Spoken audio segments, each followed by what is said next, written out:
So that is the minute silence at Villa Park. We welcome listeners tuned our way right around the world on the BBC's World Service as well. Welcome to Villa Park in Birmingham, behind closed doors in the Premier League, as we prepare to get started for this Sunday 4:15 kickoff. Paul Tierney is the referee, and he prepares to blow the whistle, as is the case for the opening 12 games of the restart. All players have got the Black Lives Matter slogan on their backs, and this powerful image once again as the referee blows the whistle to officially start the game, and every player, all 22, take a knee. It's been wonderfully executed. It has been an image beamed around the globe, and the unity of how the Premier League has gone about this.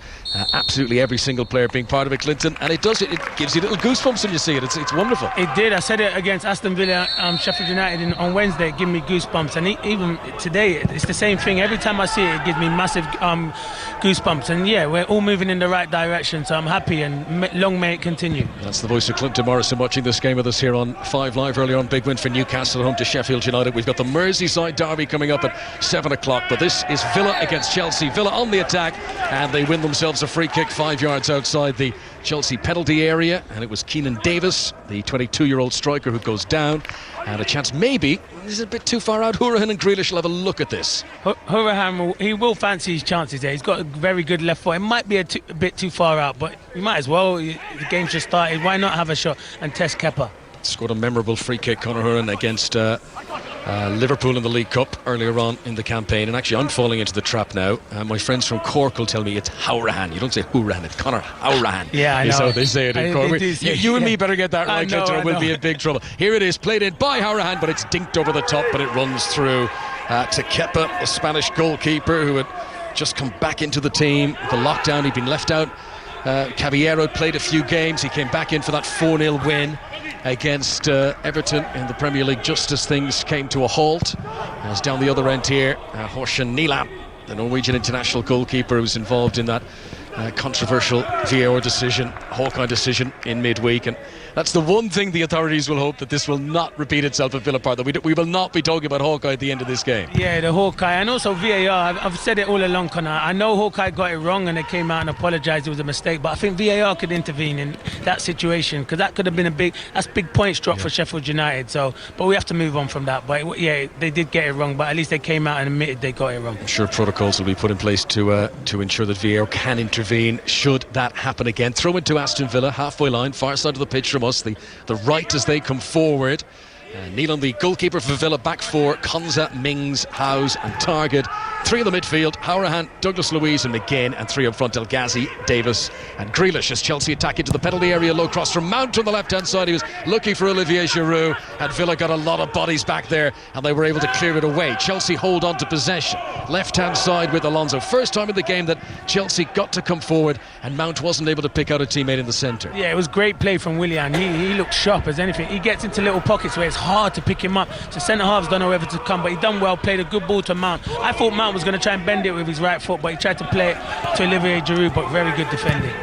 Chelsea play it forward. N'Golo Kante gives one to sprint after for Willian, but a good injection of pace by Tyrone Mings, and he gets the ball first. And nothing fancy from the Aston Villa central defender. He just puts it straight out for a throw into Chelsea on the right hand side. Azpilicueta takes it quickly infield to N'Golo Kante. Little drag back under his studs. He's got Kovacic in close attendance. This is midway inside the Villa half.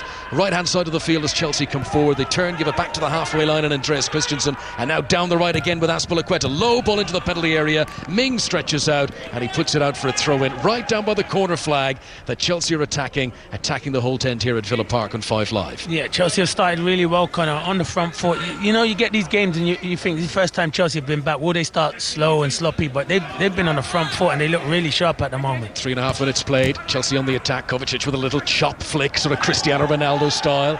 Picks out Azpilicueta, and then to hold on to possession, Chelsea will retreat back again, playing against an Aston Villa team here who haven't won a game in any competition since January. There's Marcos Alonso, the Spanish left back, plays it across the back four. Christensen into the Villa half. Lovely touch from Willian, buying time and space for Azpilicueta. His cross on the right hand side and a stooping header, and it was Ruben Loftus-Cheek who'd made his way forward, and the sprinklers have come on. The sprinklers, someone didn't reset the sprinklers and the water gushes, and they're trying desperately to get them turned off before the players get soaked. That is brilliant. Every time I come here something happens. I think I must bring a bit of amusement here, but yeah, I can't believe the sprinklers have come on. Imagine someone was running with the ball and the sprinklers come on. Brilliant. It is brilliant. Well, I've got Dean Smith and John Terry sitting about 15 yards away to our right hand side, and they don't look very happy at the moment about something, and it is great to see them in such close proximity to our commentary position here. And I think it's something to do with the gap between the midfield and the defence or something like that, but some gap seems to be what they're discussing as they wave their arms in different degrees of width apart. Here is Courtney Howes, 24-year-old central defender, turns, rolls it back to the goalkeeper Neil, and Aston Villa 0, Chelsea 0 here on 5 Live. John Murray and Mark Lawrence will be with us at 7 for the Merseyside derby, the 6:06 this evening on 5 Live with Robbie Savage as well, as Olivier Giroud lays it off in the midfield to Loftus-Cheek. He allows it past his body, knowing that Mount is behind, and there's a lot of room here for N'Golo Kante. No pressure being put on him. Villa playing very deep.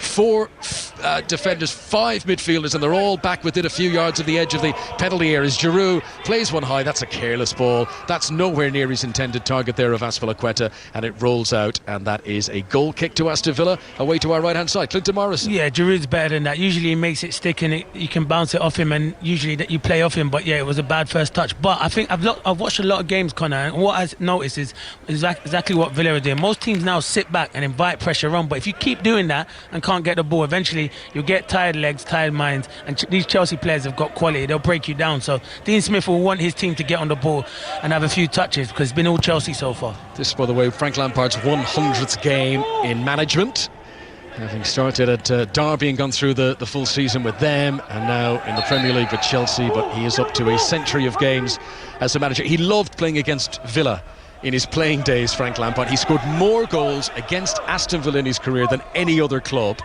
and he'll certainly be hoping that his team can come away with the win here, as they did beat Villa when these sides met earlier in the season at Stamford Bridge. He had a torrid time against Villa last season as Derby coach, but as we were discussing with Steve Crossman before kick-off, he's got a little bit more of a quality to choose for in this Chelsea squad, up against what is effectively a similar Villa team, as Hourihane plays in the free kick too close to Kepa, and that's an easy take for the Chelsea goalkeeper. And Villa, situations like that, Clinton, attacking set piece, that's what they've got to make count. You can't waste an attacking free kick like that, because how many chances are they going to get the ball in the penalty area? Yeah, from set pieces. And Hourihane, he's usually got a good left foot. That's 2 he's delivered in that have not been good enough, and he has got a wand of a left foot. So Dean Smith will be disappointed there, because that's what Villa will want. I think they'll look for set pieces and try and cause a lot of problems, because I think in open play Chelsea are going to dominate possession, and they'll have rare attacks, Villa, so they have to use their set pieces wisely.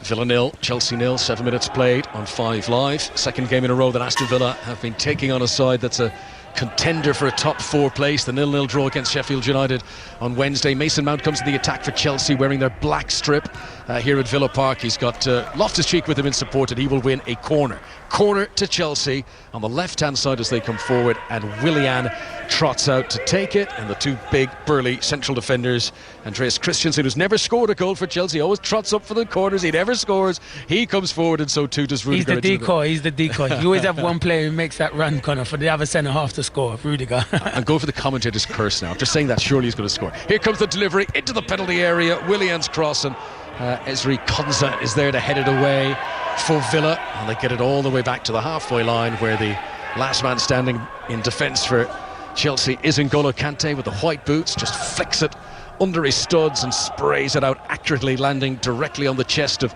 Marcus Alonso, some 20 yards into the Aston Villa penalty area. Grealish, the Villa player who's closest to him. Chelsea will come down the right again. That's been their preferred choice of attack in this game so far. Azpilicueta into Kovacic, has a little look up. Alonso's attacking from left back, gets there ahead of Grealish in the penalty area, but as it bounces down, it's cleared away, and that'll go out for a throw-in to Chelsea.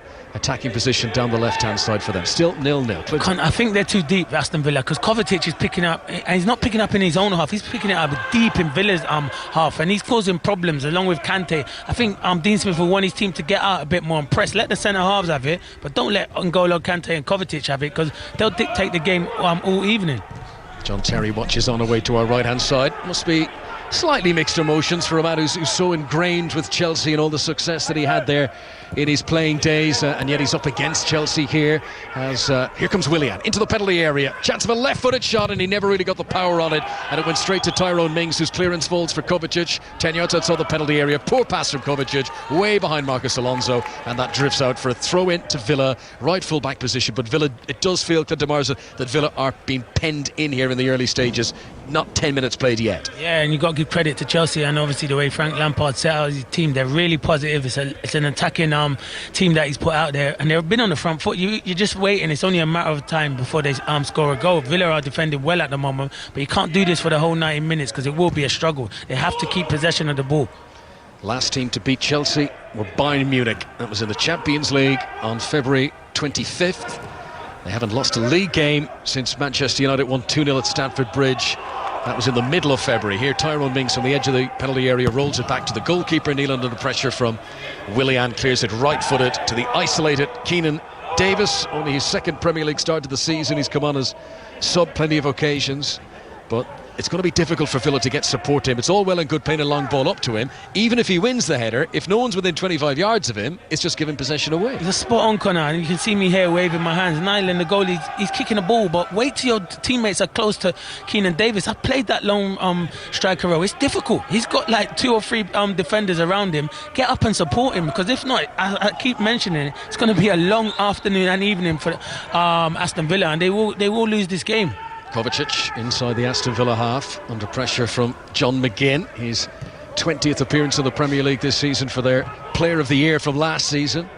And Chelsea have it with Azpilicueta on the right hand side. It's been cut out just about by Matt Targett, who clears it away down the left wing, trying to pick out Anwar El Ghazi, and that goes out for a throw-in to Aston Villa, some 10 yards inside their own half. But Villa have been penned in that end of the field. Everything we've looked at so far has been away to our right hand side in these opening 11 minutes at Villa Park. No, it has, and we can say we're moaning at Aston Villa, but you've got to give credit to Chelsea. I think they've come out on the front foot and they've been really positive. As I said earlier, Frank Lampard set up his team, and it's a really attacking team. 0-0. Merseyside derby, big one for Liverpool, especially coming at 7 o'clock. If Liverpool win tonight, they could seal the title tomorrow if Manchester City were to lose against Burnley. Man City won't lose another game for the rest of the season, so I think Liverpool might have to wait against one of my old type teams, Crystal Palace, I think, Wednesday night. You know, deep down, I mean, look, obviously Liverpool fans just want to win the league and seal it, but they'd probably prefer to win the league by winning a game. Yeah, as a player, I mean, you want to. Of course you want. You want to win it. So yeah, most definitely. You don't want to say Man City have lost and we've won it because of that. It would be nice, but you just rather win it and just say we've earned it, and they have earned it right. They've been exceptional this season. They have, and you know, there'll be some bit of jeopardy built up over the next 48 hours a week, but let's face it, Liverpool have won the league. What's far more intriguing is what's encounter with the teams we're watching here. The battle for who gets top 4, which Chelsea at the moment have got the 4th place in the table, and the battle for who stays up, which if Villa win this game they can stay up. And actually that's where the intrigue is. It's not the title race now, really. That you're spot on, Connor. Everyone's looking forward to who's going to finish in the 4th, because there's a lot of teams, and who's going to get relegated, because there's a lot of games to play for and a lot of teams still in it, so it's really interesting. Hang on, Kovacic has given the ball away, but he was pushed. He thought he'd given the ball away, and El Ghazi was going to cross. However, there was a push at him, and it's going to be a free kick to Aston Villa. And the referee, Paul Tierney, wants to have a word with Conor Howrahan, who I think has said something to him while they sort that out. Just to let you know, at half-time we're going to hear from Steve Bruce and Chris Wilder after Newcastle's 3-0 win against Sheffield United. Earlier on today as well, it was Cardiff 2, Leeds 0. That's a damaging defeat for Leeds. It means that West Brom still top the Championship by a point. Great to have the football back, isn't it? Just so you know, you think at Leeds and Cardiff and West Brom and all these things that just went out of our terminology for months and months. And I think, you know, while there was excitement in midweek when it returned, I think it's the weekend with multiple games on at the same time. I was listening to 5 Live yesterday, and it's great to have it back. Brilliant. It's brilliant to have football back. It's not the same without fans, and I feel sorry for the fans not being here, but you know, we're in a COVID-19, we've got to totally respect that. But it's just brilliant to have football back on the radio, on the TV and stuff. So it's amazing. I've watched too much Netflix anyway. Do you know, if I see another retro game, right, I'm sick to death of watching old football. Here comes Willian attacking the corner angle penalty area, right hand side for Chelsea. Kovacic outside him, loops in across, which loops over the crossbar. It actually wasn't a good delivery from the former Real Madrid man, the Croatia international, and that goes out for a goal kick to Aston Villa, away to our right hand side. If you're just tuning in on 5 Live, 0-0 here. No big chances yet, though. Chelsea have been the team on top as one of the I don't think there's no official ball boys as such, but one of the people behind the goal went and got the ball there for Neelan. There's little podiums, sort of cones that they'd use in training, which are dotted around, which have got sanitised balls on them, so if the ball ever does go into the seats of the stadium, the players can just pick up a new ball. As McGinn goes down under a challenge and wins a free kick for Aston Villa just inside his own half, and they look to take it early and there's nothing on, and that's taking some of the momentum away for Aston Villa. Yeah, but I wouldn't be taking it early. They haven't had a lot of possession. They have to keep the ball for a bit because it's going to be difficult. 0-0. Villa play it long and high into the Chelsea half. Leaping in the air is Cesar Azpilicueta to win possession. Tyrone Mings clears it high and hopeful. El Ghazi's onto this in the penalty area. He doesn't take a touch. He allowed it to bounce, and it bounces away from him, and Christensen takes no chances and puts it out for a corner. I mean, that was proper Route 1 football. It nearly worked for Aston Villa. Yeah, sometimes it's, Tyrone Mings just plays it into the channel. Sometimes it's not a bad ball if you've got willing runners, and Christensen done well in the end. El Ghazi couldn't get the ball under control, but it was good defending from Christensen. Nice afternoon, by the way, in Birmingham. There was a downpour of rain about half an hour before kick-off, but it's blue skies again. Pitch looks immaculate. I mean, Premier League pitches always look good, but you can tell there's been very little football played here in the last 3 months, and the ground staff have been able to have it absolutely Chelsea flower show-esque. Here's a chance of a counter-attack for Chelsea. They defended the corner well. They get to break away now. Willian pushes it in front of Giroud. Oh, he's treading water, Giroud. There's no pace there at all. He sends it across half-heartedly towards Mason, and it's easily cleared away by Douglas Luiz. I mean, if that falls to someone like Mason Mount, it's beep beep, Roadrunner, and he's gone. Olivier Giroud just seemed to be running backwards there. Yeah, that's not his game though. Everyone knows it's Olivier Giroud. It's not his game to run in behind onto that. If that's probably Tammy Abraham, yeah, he's in on goal there. But Giroud's a player who needs the ball to his feet. But it was a good break. Chelsea just unfortunate it was Giroud on the ball and not someone who's a bit quicker who can get in behind. Big win for Newcastle earlier on, beating Sheffield United by 3-0. Brighton had that impressive win against Arsenal yesterday, so those were two of the clubs just above the relegation battle, if you like. Below them, Watford are still in 16th. They drew yesterday. West Ham lost in 17th. Bournemouth lost in 18th, and that's why Aston Villa in 19th. They have a huge opportunity here. They can propel themselves up the table and out of the relegation zone if they get 3 points here. 0-0 at the moment against Frank Lampard's Chelsea, as Villa trying to come on the attack now, and they have it with Douglas Luiz in the midfield. Back to Conor Hourihane, who will chip it out to this near touchline, the left. Matt Targett was his target, and as he chases after it, it is shepherded out of play, and Chelsea deal with it expertly. Azpilicueta, under no pressure at all, shields it out for a goal kick. Usually Conor Hourihane, he's got better delivery than that, Conor. A few times with his left foot, he usually always finds the right pass. He's just been a bit sloppy so far. And he'll be an important player for Aston Villa because I think he's a good player as well. We were talking about Olivier Giroud, and today is his 50th Premier League appearance for Chelsea. Very few of them have been starts. He's been used predominantly as a substitute since arriving from Arsenal. And with Tammy Abraham having had that number 9 shirt for the opening months of the season, just before the lockdown, Giroud had begun to work his way back into the team, and crucially he had begun scoring goals. He scored against Tottenham in February, scored against Everton in March. He had scored in the cup competitions as well, and it's interesting with Timo Werner obviously coming in, and he's a proper explosion. I mean, his stats are up there with the best in Europe. I think Lewandowski's the only guy who scored more goals per game than Timo Werner.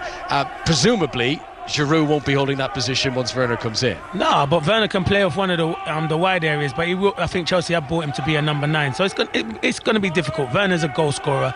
Olivier Giroud, he'll back himself because he's a good player. You don't win what he's won in his career if you're not a good player, and he's a regular for France, and they've got a lot of talented players, and Deschamps loves him. So Olivier Giroud is a really effective player. I like him as a centre forward, and if Chelsea don't want him, I'm sure there'll be a lot of teams in the Premier League who do want him, but he's always fair play to him because he's battled to get that shirt back off Tammy Abraham at the moment. 0-0 here at Villa Park. We're not missing any meaningful action. Balls in the central third. Just on Olivier Giroud, Clinton Morrison. He's 34 in September. We've been discussing about, pace has never been the strong part of his game, but that's clearly lacking. What level of club will Olivier Giroud? I mean, will he get a team in Europe? Will he have to settle for a mid-table Premier League club? What sort of standard do you think he's at now? I think he could go to... Obviously, I'm not talking about the Liverpools or the Man Cities because they've got their young strikers who they've got at the moment. But someone like Everton, even Aston Villa, Crystal Palace, I think from a team probably 6 down to all the way to the bottom in the Premier League, Olivier Giroud could walk into many teams. He's a really good player, and everyone can say about his age, but it don't matter about that. He scores goals and he's a handful up front and causes problems. And at the moment, he's playing in a Chelsea team that's challenging for the Champions League, so he's still playing for a big team at the moment. Still gets his game for France as well. Still scores for the world champions. 0-0 here at Villa Park in a game that I have to say is not giving the editors of Match of the Day much to put into a highlights reel, because there's been very, very little. There's been that scuff shot by Willian, and I can't really remember any other attempt at goal. It's been poor. Yeah, it has. It's not, the standard hasn't been as good as you would have expected. Chelsea started on the front foot, but Villa will be happy with this because they've not conceded. That's what you would say. Let's not concede in the first 15 minutes. Then you get to the next 15 minutes. Then you get to half time. But they've done a good containing job. But can they keep it up for 90 minutes? Because Chelsea will have a spell where they'll be on top like they were in the first 10 minutes. Christensen has it midway inside the Chelsea half. The sun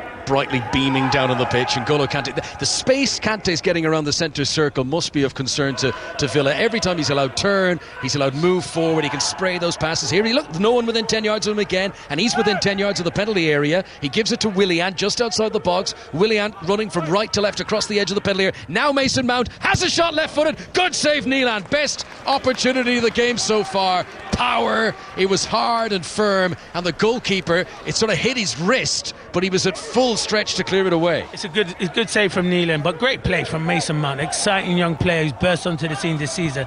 He just moves the ball to his left foot and drills it. It's a great, but Neelan gets a good strong hand, and Tyrone Ming clears up after. But you know, before that, Connor, you were talking about Kante getting a ball. They're too deep. Aston Villa are far too deep. They don't need to be that deep because Giroud's never going to run in behind. They can come up a bit higher. Very close to the opening goal of the game from Mason Mount, looking for his 7th in the Premier League this season. He's the only Chelsea player who's featured in every game in the top flight for Chelsea this campaign. He's on the ball at the moment, just outside the Aston Villa penalty area. He's got Marcus Alonso outside him. Now back in field it comes through N'Golo Kante to Kovacic, low to the feet of Giroud. Loftus-Cheek inside the penalty area. This is very congested from Chelsea, but they keep it moving in this tight space, and then eventually it breaks down, and Courtney House is able to clear away from Aston Villa, who are under pressure here midway through the first half. We're having that drinks break very shortly here on 5 Live. They need the drinks break. I think Dean Smith and John Terry will be saying to the referee, get that drinks break on as soon as possible so they can have a few words with the players, because it's only a matter of time. Chelsea are knocking on the door at the moment. Right, well, do get in touch with us on 5 Live via social media or text if you want to give a few comments that we can read out during the drinks break. But for Villa fans, look, the good news is they're not behind, and 0-0. They've got a chance here if they can nick a goal. Every opportunity of moving out of the relegation zone tonight. The bad news for Villa is that they are under pressure, and here comes Alonso down the left-hand side. Good defending from Konsa, got close to him, was able to block it. Grealish, who's had a very quiet game so far, is under close scrutiny. Mount and Alonso both close him down, and he has not been able to show any of the flair that we know Jack Grealish possesses. We've just not seen him in the game so far. That's because Villa can't get the ball, and Jack's doing most of his work defending, and he's out wide as well. I've said it many times, I like him in the middle, but he's out wide. He has to do a job for his team. There's going to be games like this where you're playing against good teams and good players that you're not going to get a lot of the ball, but when they do get the ball, they're going to need Jack to do something special for them. 5 Live from the BBC. Aston Villa 0, Chelsea 0. Chelsea, who've won their last 5 league games against Aston Villa in a row. 0-0 for the moment, as Azpilicueta has it on the right-hand side into N'Golo Kante.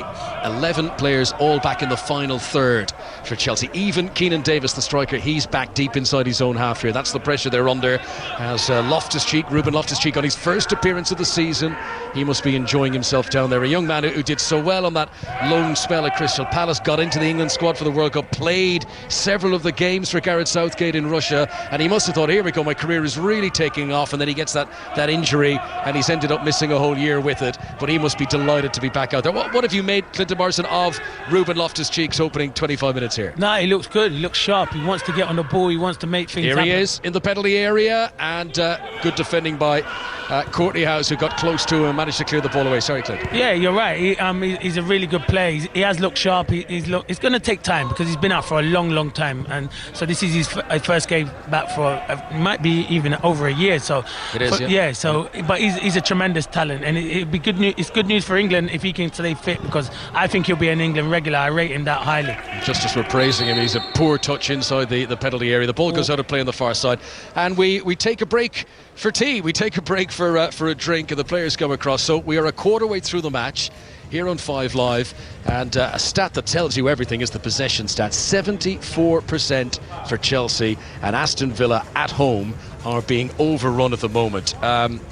Chelsea, they nearly scored that opportunity with Mason Mount. Had that gone in, you would fear Clinton Morrison for Villa, the way this game has gone. Most definitely. I wouldn't say they would be out of the game 1-0 down, but Chelsea do look really good on the front foot, and Villa are struggling really to get out of their half. And I can sit here and say, what they should be doing, but it's so difficult when you're out there, the pace of it and getting back into playing football again. Villa have already played a game, but Chelsea look so sharp, like they played a few games already, so it's going to be difficult for Aston Villa, but if they can stay in the game for as long as possible, it will be good. Okay, some of you getting in touch through social media. Abhishek has been in touch with 5 Live Sports saying Chelsea on the front foot, good start, pace looks good, players look energised. They do actually, they look like a refreshed team. No, they do, they look like whatever they've been doing in the short space of time they've been back at training, it's worked. So credit to Frank Lampard and his coaching staff, because what they've done on the training pitch, the Chelsea players do look sharp.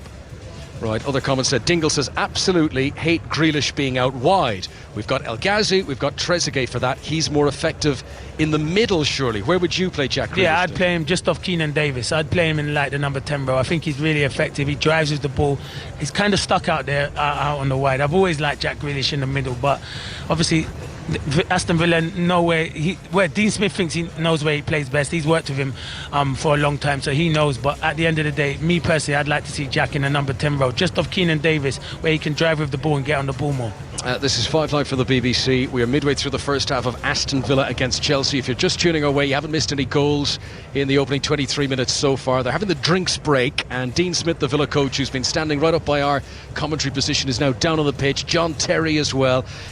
This drinks break does afford the coaches the little timeout, little basketball sort of thing where they can talk to the players and rejig things. I'd imagine the coaches quite like this. Yeah, they like it. If you're a coach and you're in the ascendancy like Chelsea, where Frank Lampard, he didn't need this break. But if you're like John Terry and Dean Smith, where Villa was struggling, you needed this break, because you can just sort out a few things, tinker a few things, and then the players can have a bit of a breather and get back playing, because the Villa players do need a breather, especially the defenders and midfielders, because they've had a lot of defending to do. I'm sure, like everyone, you watched the Last Dance documentary during lockdown. I think that's all any of us had to do from once. The significance of the timeouts and those little breaks and those recalibrations are so important in basketball, and you just wondered if these drinks break become more common, could that become a similar thing, almost used tactically by teams to have a little timeout. Here is Mason Mount in possession for Chelsea. We're back underway in the sunshine at Villa Park on 5 Live from the BBC. The first weekend of Premier League action back after so long, and a game with a lot riding on it for both teams. Chelsea, top 4 in the Premier League, wanting to stay there, chance to open up a real gap. They're 2 points ahead of Manchester United. Win here, they'll be 5 points clear of Ole Gunnar Solskjaer's side in that race for the Champions League. And for Aston Villa, well, what a carrot dangling in front of them. If they win this game, they move out of the relegation zone tonight, and they give themselves a huge chance of staying up in the Premier League for next season. And actually, financially, it's so important for Aston Villa. They spent £145 million last summer in that transfer window. They were the second highest spending club in the Premier League. Surely their business plan depends on that side staying up. Yeah, definitely. And with the COVID-19 as well, Conor, it's going to be a struggle. All businesses are going to struggle. You won't be able to sign as much players as possible. You might have to release players, so it is going to be a struggle. And to stay in the Premier League, I think is the best thing. Well, it is the best thing for any football team, because it's the best league in the world for me. But financially, it's going to be huge for Aston Villa, because as you said, they spent a hell of a lot of money to stay in the Premier League. So that was their goal at the end. It don't matter where they finish as long as they stay in the Premier League. Yeah, there are certainly going to be strains on clubs' finances. Having a Russian billionaire owner is quite handy when you say, we'll take COVID, recession, we'll take Timo Werner. Well, you see it now, we'll buy Timo Werner. So there you go. So yeah, don't worry, Chelsea won't be fine. All right, clearance by Neelan, the Villa goalkeeper, long and searching into the Chelsea half. Christensen wins the header comfortably above Keenan Davis, who's struggled, let's be honest. He's not at much service, and he hasn't been able to make anything stick that has come to him. Ball comes out of play and a throw in to Chelsea, right full-back position for them. El Ghazi is trying to delay things. He held onto the ball as long as he did. When he did throw it back to Aston Villa, he threw it as high as possible, just trying to waste another second or two as Villa try and get reset. That's the pressure they're under. They need breathers. I'm sure that's what Dean Smith was probably saying in that huddle during the drinks break. Just try and stop the tempo that the Chelsea have been able to build here. Yeah. You're right, Connor, and it don't help that the sun's come out as well. And when you're getting the chasing, you don't need the sun out, so you're spot on. Yeah, that's why they have the drinks break. These players not used to playing in June. And well, it's not swelteringly hot, obviously, but that sun beating down on you does make things a little bit more difficult. That's where they're allowed to make the extra substitutions. N'Golo Kante, edge of the penalty area, short to Kovacic, to the right to Azpilicueta, onto his left boot. Not a great cross, straight at Tyrone Mings, but his header goes straight to N'Golo Kante, and Chelsea remain on the attack. 15-20 yards outside the Aston Villa penalty area. Right-hand side of the pitch as they come forward. Here is Rudiger. Antonio Rudiger out to the left-hand side to Marcus Alonso, who had actually found a good vein of form before the break. He'd scored 3 goals in 3 Premier League games before things shut down. His cross isn't threatening on this occasion, though, and Anwar El Ghazi is able to clear away for Aston Villa, but Villa can't hold on to it. Keenan Davis gives it away again. Chelsea come again. Wave after wave of pressure here. Christensen back in field to Rudiger.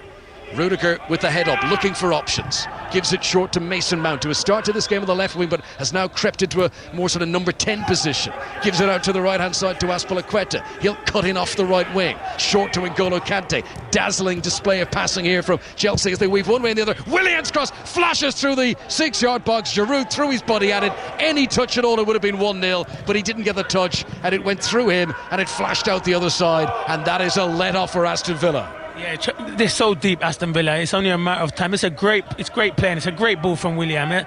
If he puts a ball in that, he's got the right to say to any of his strikers or the midfielders, why you're not on the end of it. It was a superb play again from Chelsea, but Aston Villa are so deep. Keenan Davis is isolated. He's got a big role to play today, Connor, because every time it comes out, he has to either win free kicks or hold the ball up so Villa can bide a bit of time. Here comes Willian down the right-hand side for Chelsea, 0-0 at Villa Park. Mason Mount, crossing position, right-hand side, swings in a cross-come shot, which Neelan dives to his right, gets his gloves to, doesn't hold it, but pushes it away from danger. And here come Chelsea again, and now they'll be looking at the clock. There's still 15 minutes to go to half-time here. Villa will do well to keep this at 0-0 to the break under this pressure. Alonso into the penalty area, low cross looks for Giroud, and Courtney House is there, and it's like the last stand of the Alamo here as Villa are digging in the penalty area, trying to keep Chelsea at bay. The back four have been brilliant. Konza, House, Mings and Target. They've defended really well, and Douglas Luiz in front of him. They've had to defend really well. The whole Villa team are defending well, but I don't know how long you can keep this up for.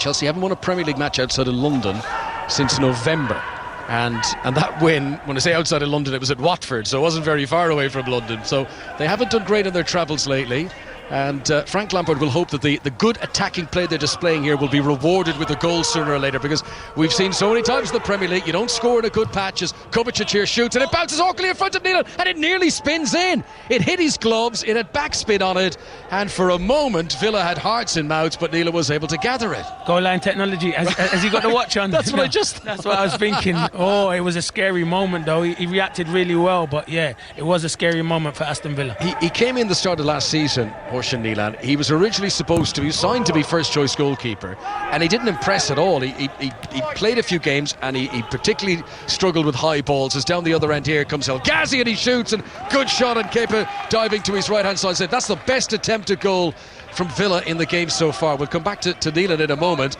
That's good from El Ghazi. It is good, but it's not pretty, and Tyrone Mings just plays a long ball. You can't play it. Sometimes they always say we have to play pretty football. No, get it forward. Keenan Davis caused problems. The ball fell to El Ghazi. Good shot from 20 yards. Good save from Kepa. Sometimes it's not pretty, but it's effective, Connor. It is. So speaking of Neelan, he came in. He didn't play again last season after Christmas, so he became the reserve goalkeeper again. Obviously, they've had issues. Heaton got an injury out for the rest of the season. They brought in Pepe Reina. They've struggled with goalkeepers. They've tried several different ones, and Neelan, greatest respect to him and all that, but he doesn't inspire huge confidence of what we've seen of him so far. No, definitely not. I totally agree with you. For me personally, I'd probably play Pepe Reina just because of his experience. I know he's made a few mistakes, but in big crucial games, I think Pepe Reina is the man. He's been there, seen it and done it. But to be fair to Neelan, I know he made the mistake the other night against Sheffield United, but it wasn't no goal, but he still hasn't conceded, so probably that's why Dean Smith's giving him that opportunity. I need to whisper now. when I was criticising the goalkeeper, Dean Smith and John Terry both looked over. This is the trouble with no fans.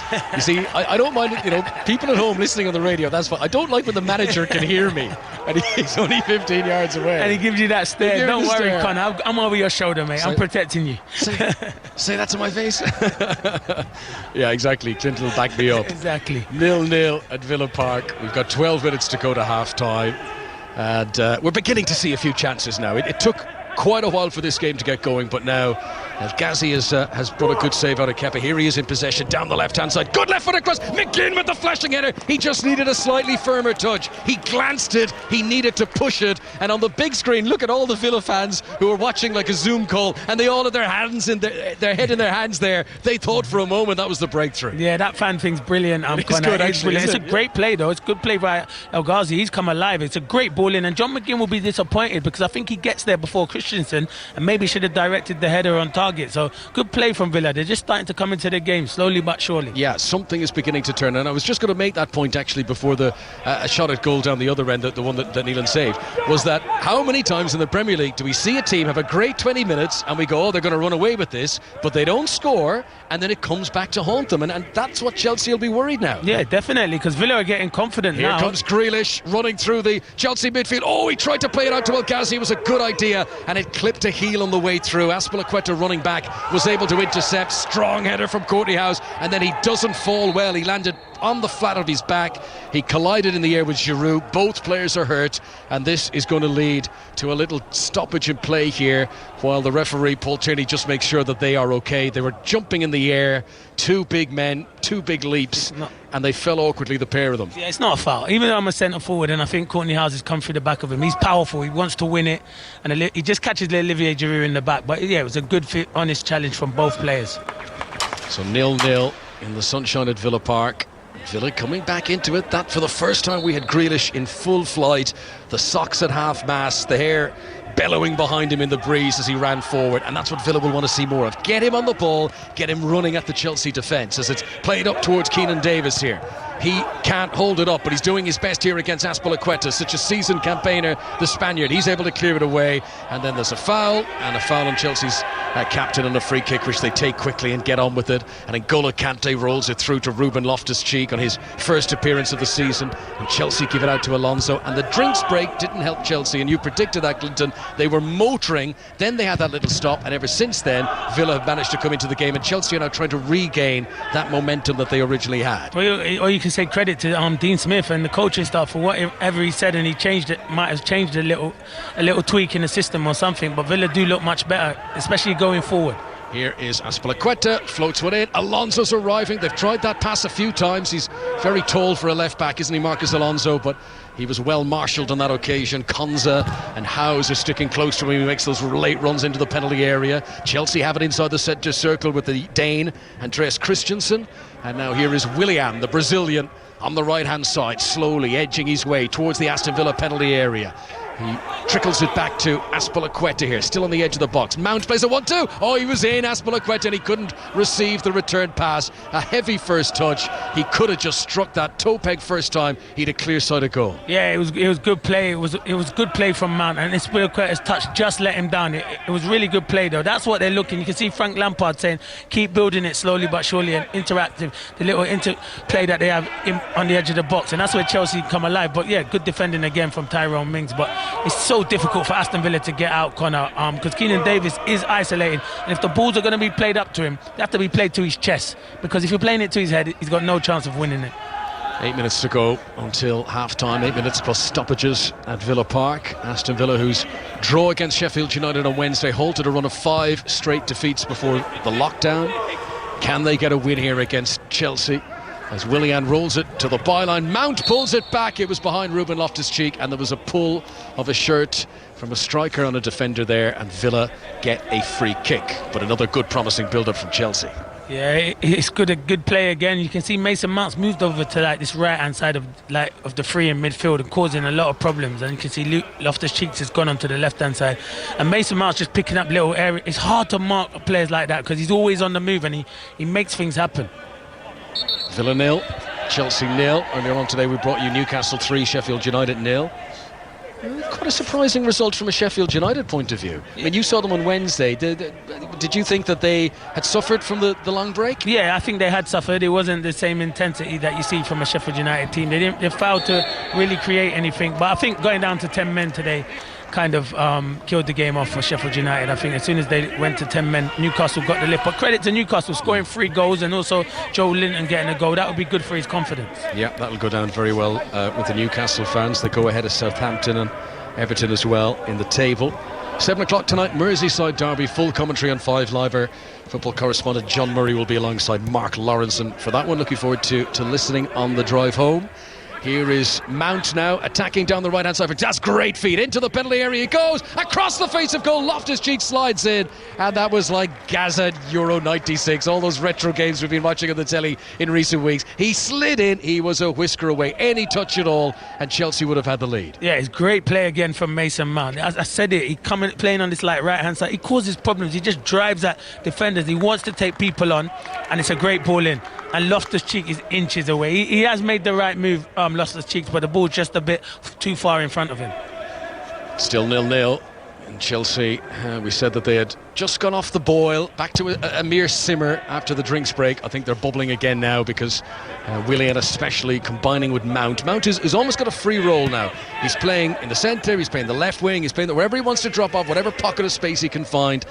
Mason Mount has got the licence to roam and to find that space, and Douglas Luiz now is trying to man-mark him at the moment to keep him under taps as Konza slides for the ball. Villa want a free kick, they're not going to get it. Kovacic will break, Alonso to his left-hand side, into the penalty area, big chance this, one touch to steady himself, back onto his right boot. He took too long, the chance evaporated, they closed him down. Good break for Chelsea, but Alonso needed to take that quicker. Yeah, he's got to shoot there. He has to shoot. Alonso has to shoot there on his left foot. I don't understand why he's coming back onto his right foot corner. He's got a great strike on him, and he's scored a lot of goals this season, so has to shoot. But good break again and good play from Chelsea.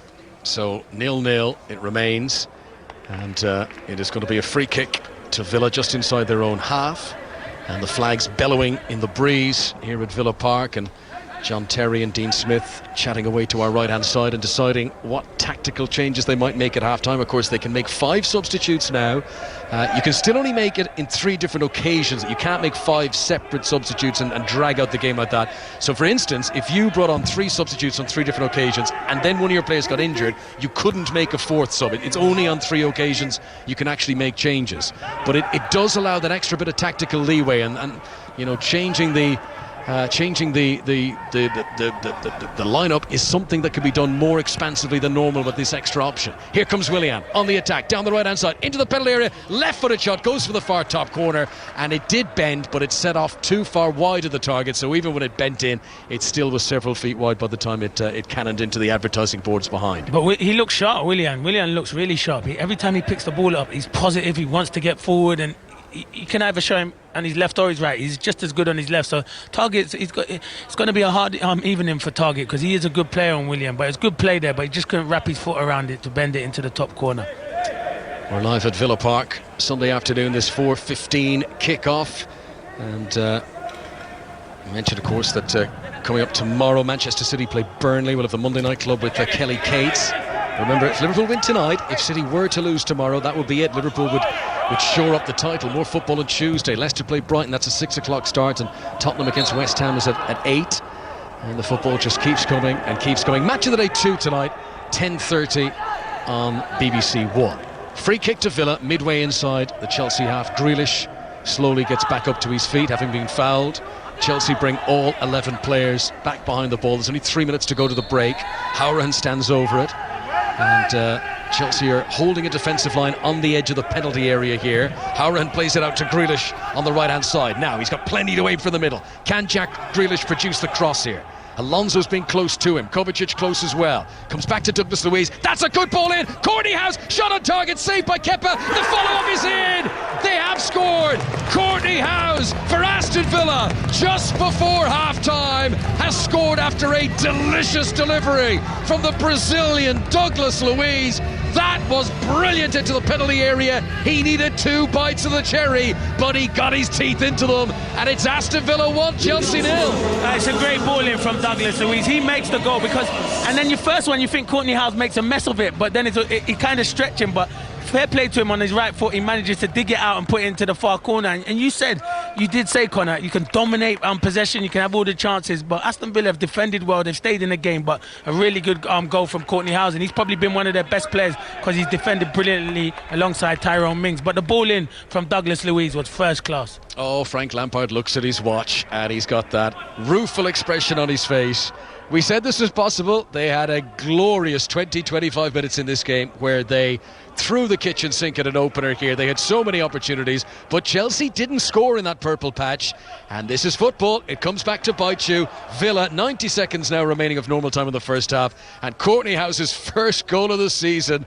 Now, not many would have had him down for first goal scorer if they were having a little flutter before the game, but he's the man, the central defender who shuffled it in, and the set piece did count for Villa. Yeah, it did. It's the ball in from Douglas Luiz, though, Connor. He makes it. It's an unbelievable crossing. The way he whips it, and it's got the pace in it, and then it's hard to defend it. But Frank Lampard won't be happy with the defending. There was two players at the back post, free, unmarked. But credit to Courtney House. He reacts like a striker's doing that position and manages to find the bottom corner.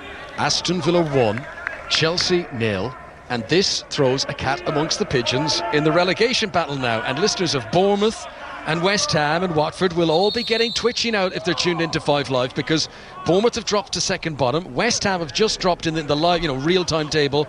West Ham have dropped into the relegation zone, and Villa have also gone up ahead of Watford now. They're up to 16th as things stand. This could be a hugely pivotal day in the relegation battle, and Chelsea at home was always going to be a difficult game for Aston Villa. As the rain now begins to fall, it was sunshine a minute ago, the rain falling on a summer's day in Birmingham, and Aston Villa have got their noses in front. No, they have. Listen, there's still a long way to go. Chelsea will create more chances, and they'll think in the second half they can get back into it. But you have to give credit to Aston Villa. They've defended well. Chelsea have been by miles the better team and kept on going forward. But Aston Villa have defended in their numbers, and they've managed to get their goal now. So they have got something to hold on to, Connor. As you said, Chelsea's last defeat was against Bayern Munich in February. Where's this rain come from, by the way? Cats and dogs. You said it was hot. That's why you spoke too soon. I did. Oh, dearie me. It is pelting down. None of us could have foreign holidays this year anyway. I hope we haven't had our summer. Here is N'Golo Kante. Tries to play it low into the penalty area. Intercepted by Ezri Konsa. He hasn't fully cleared it though. Loftus-Cheek sold to dummy there. He allowed the ball pass. He thought it would go through to Giroud. Courtney House, the man who scored the goal for Villa, was behind him, and he clears it away out for a throw on the far side. Throw into Chelsea, who when they have their socially distant chat at half-time, they're going to be disgusted that they're 1-0 down here, because they've played well enough. They've had 80% possession most of the time. They really will be perplexed as to how they're trailing. Yeah, they'll be disappointed, definitely. Frank Lampard will be happy the way they've played. He'd probably be better in the final third without finishing our balls into the box, but I think they played really well, and it's just, but credit to Aston Villa, they've got that goal and they've got something to hold on to now. N'Golo Kante in the driving rain sends it out to the wing on the right hand side where Azpilicueta's up from right back. Similar pattern as he slots it back for Willian. Back out to the right hand side to Azpilicueta. He tries to cross, it's blocked by Matt Targan. Good defending from Villa, but it will be a corner to Chelsea in stoppage time at the end of this first half. Yeah, and they've put 3 minutes up, and we've probably played 2 minutes of that. So yeah, Villa want to keep it nice and tight. They don't want to concede. You're always your most vulnerable once you've scored a goal. Right, this could be Chelsea's last chance of the half. Willian, right-footed corner, swings it in. Courtney House heads it away, comes down for Alonso. Good volley back in, but it hits Tyrone Mings, and it goes out for another corner, and there will be time to take it. Corner for Chelsea on the left-hand side. They trail 1-0 here on 5 Live. I told you the two centre-backs have been outstanding, Mings and House so far. It's only 45 minutes, but they have been outstanding. Good defending again from Tyrone Mings. Villa, who have had a poor season, all told. Drew against Sheffield United on the return from the lockdown on Wednesday. Are they going to pick up 4 points from 2 games to really kickstart their return to football? Can they hang on here till half-time? Kovacic with a volley! That goes just wide. The corner was played in, deflected out to Kovacic, who hit it on the half volley, and he tried to spin it to the top corner. It wasn't very far wide at all. No word of a lie, Connor. Where we're sitting, I thought that was going in right into the top corner. It is great technique from Kovacic, and he has got mad ability like that. But yeah, Villa are lucky it's just gone wide. Really good technique from Kovacic. He doesn't score many. One in the Premier League this season. Got one in Europe as well. But I think he only ever scored 1 league goal in his time at Real Madrid. He doesn't score often, But boy, he hit that well. That would have been goal of the month contender had it gone in. But just wide, and maybe, just maybe, it's going to be Villa's day. Little things like that, you know? Yeah, you're right. It is. It's frustrating, but there's still 45 minutes to go. But yeah, Villa have done well so far, Connor. Here's the whistle for half-time. So, Chelsea, all the early running, setting the pace, creating the chances. Neelan nearly fumbled one into his own net. Look at the Zoom screen. Look at the Villa fans absolutely loving it at half-time because their team are 1-0 up against Chelsea. And this could be the day, Clinton Morrison, that Villa move out of the relegation zone. Yeah, it could be. Still got a big 45 minutes to go. I think Chelsea have been a dominant team, but you must give huge credit to Aston Villa. I think they've defended ever so well. And as I said, the Douglas Luiz ball into the box where Courtney House scored, it's a fantastic ball, and it says go and put me into the back of the net. So basically, fair play to Villa, but Chelsea, Frank Lampard be happy the way they played, but be better in the final third. Half-time, Steve Crossman, Villa 1, Chelsea 0. Tell you what, they might not necessarily have deserved that lead, Clinton Morrison, but that goal could be absolutely huge for Villa's season. Yeah, Crossy, it don't matter how you play or at this time of the season when you want to get out of relegation. It's all about just getting the 3 points. But Villa have defended really well, but it could be a crucial goal and all-important one for Courtney House, who I think with Tyrone Mings, Crossy has defended really well in the first half. As it stands, Aston Villa would be jumping up to 16th in the table, but there's a long way left to go. I think, Connor, if I've learned one thing from that half, it's that Clinton Morrison might not be scared of John Terry, but you definitely are. Yeah, no, I mean, I will stand right behind Clinton and I will say all my brave comments, but I will not be doing it in front of him, no. Don't worry about that, Crossy. I've got Connor's back. Nah, I'm not scared You're of JT. shielding No Connor. chance. Okay, I see. I'll shield him. I'm not scared of John Terry. No chance. Connor, Clinton. Go on, Clinton. Go on, Connor, sorry. No, go on. We're done. I'm not going to call out John Terry. You know, I thought about it, and I'm going to not do that, actually. Yeah. I think that's a very wise decision. We'll be back with Conor McNamara and Clinton Morrison for second half commentary. Villa 1, Chelsea 0. What a moment for Courtney House, giving Villa the lead with that scruffy goal just before half-time. Right, coming up, we'll have more reaction to Newcastle 3, Sheffield United 0. And for the first time today, we're going to join our fans' Zoom chat, which is Everton and Liverpool fans ahead, of course, of the Merseyside derby, which we'll have full commentary of. That one kicks off at 7 o'clock on this 5 Live Premier League Sunday. Let's get the latest news with Helen Place. On digital, BBC Sounds, smart speaker and online. This is BBC Radio 5 Live. 5 Live news headlines. The BBC has been told that the man suspected of carrying out the Reading attack was known to security services. 3 people were stabbed to death yesterday. Information was received that Kari Sadala wanted to travel abroad, potentially for terrorism, but after investigation, no genuine threat was identified. One of those who died has been named as James Furlong, a teacher at the Holt School in Wokingham. The school said he was a talented and inspirational colleague with a real sense of duty towards his students. 2 men have died in a shooting after a lockdown party where hundreds of people gathered in Manchester. Both men got to hospital after the incident in Moss Side, but died early this morning. The government will bring forward plans this week about how to safely reduce the 2-metre social distancing rule in England. Measures such as plastic screens would have to be put in place to prevent coronavirus infections. Spain has reopened its borders to most European countries, including the UK, with passengers arriving at airports no longer having to quarantine. Anyone coming back to the UK, though, does have to self-isolate for 2 weeks. And the family of Tom Petty has asked President Trump to stop using his songs as he bids for re-election. They say the late singer would never have wanted his music to be used for a campaign of hate. I Won't Back Down was played at a rally in Oklahoma last night. 5 Live Sports Extra. With 5 Live Sports Extra and BBC Sounds, you can relive England's 2018 test against India as one of the greats waved goodbye to international cricket. Oh my word, that's going to run away to the boundary. It is! Cook's done it, he's reached his 100. Right now, over on 5 Live Sports Extra. He takes his helmet off, the crowd goes berserk. What a way to get to it. I think this, of course, may go on till lunchtime, actually. Classic TMS replays on BBC 5 Live Sports Extra and BBC Sounds. More live Premier League football than anyone else. 5 Live's Premier League Sunday With Steve Crossman. They haven't won in 6 games, but Aston Villa lead Chelsea by 1-0 at half-time at Villa Park. We've got second half commentary to come already on this 5 Live Premier League Sunday. Newcastle have beaten Sheffield United by 3-0. Saint-Maximin Ritchie and Joe Linton, really, with the goals at St James's Park. John Egan was sent off for Sheffield United when it was 0-0. It was quite a contentious second yellow. In fact, he's even got some sympathy from the Newcastle manager Steve Bruce, who's been speaking to Ailey Barber. Look, the big moments in the game fell our way, of course, and the decision with Egan being sent off, we got a goal just at the right time. We're pleased we turned them round at half time. Matty's provided one and scored one, and Alan, and the right hand side has got us off and running, which is always good. Yeah, it was the perfect combination from your point of view, if you like, the opposition going down to 10 then scoring straight off the back. What are your thoughts on the 2 yellow cards? That first one in particular? I think the first one, the pair of them, I thought it was a little bit handbags, if I'm allowed to say that anymore, but I didn't think any of them really deserved a yellow card, so I can understand how Chrissy must feel, because there's no doubt it was a yellow card. There was even claims that it could have been a straight red for Johnny Egan, but Joe's just caught him and he's holding back, so it's either a yellow or a red.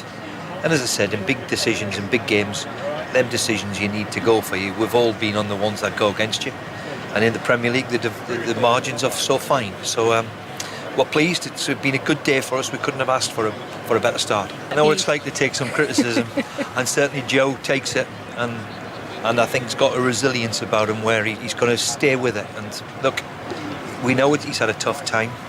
The whole thing of coming to England, certainly in lockdown, he's been locked away on his own for months without anybody with him. He wants to do well, the kid. He's still got a lot to do, of course, but getting used to England, £40 million price tag, Newcastle's number 9, all the stuff that goes with it. We're delighted. It might just give him that little bit of boost, a little tap in, never hurts anybody. Boost to Newcastle. They're up to 12th in the Premier League. Sheffield United stay 7th, 2 points behind Manchester United in 5th. Both of them have played 30 games. Chris Wilder's been speaking to Gary Flintoff. Dynamics of the game obviously changed with the sending off, and then the really poor error from Enders straight away really give them a sort of a double boost. We talked about it, keeping it tight and not making any individual errors, but the goals from our point of view are terrible goals. All 3 of them, they're not really had to work hard to score any of their 3 goals, and as soon as the second went in, really I'm the eternal optimist, but then really it was a long way back for us. In terms of the season as a whole, it has been a magnificent season for Sheffield United. No one could question that. How do you ensure that these remaining games you continue to play at the level you have played at this season and continue to push for that European place? Well, we just, I don't, if I'm being honest about it, Gary, I'm a bit bored about talking about our league position and about how well we've done, because we're all living in, we're all living for now. We're all living in the present, and at the present we've took 1 point from 2 games. So, the players have got to give themselves a shake. I'm doing as much, if not more, than I've ever done. And that isn't me deflecting, so we are all in it together, but players have got to give themselves a shake, and they've got to realise that to win any game of football, regardless of what league you're in and what position you're in, you have to play with an intensity, you have to play with a drive, and you can't afford to make silly mistakes, and when the opportunity arises you have to take the chances.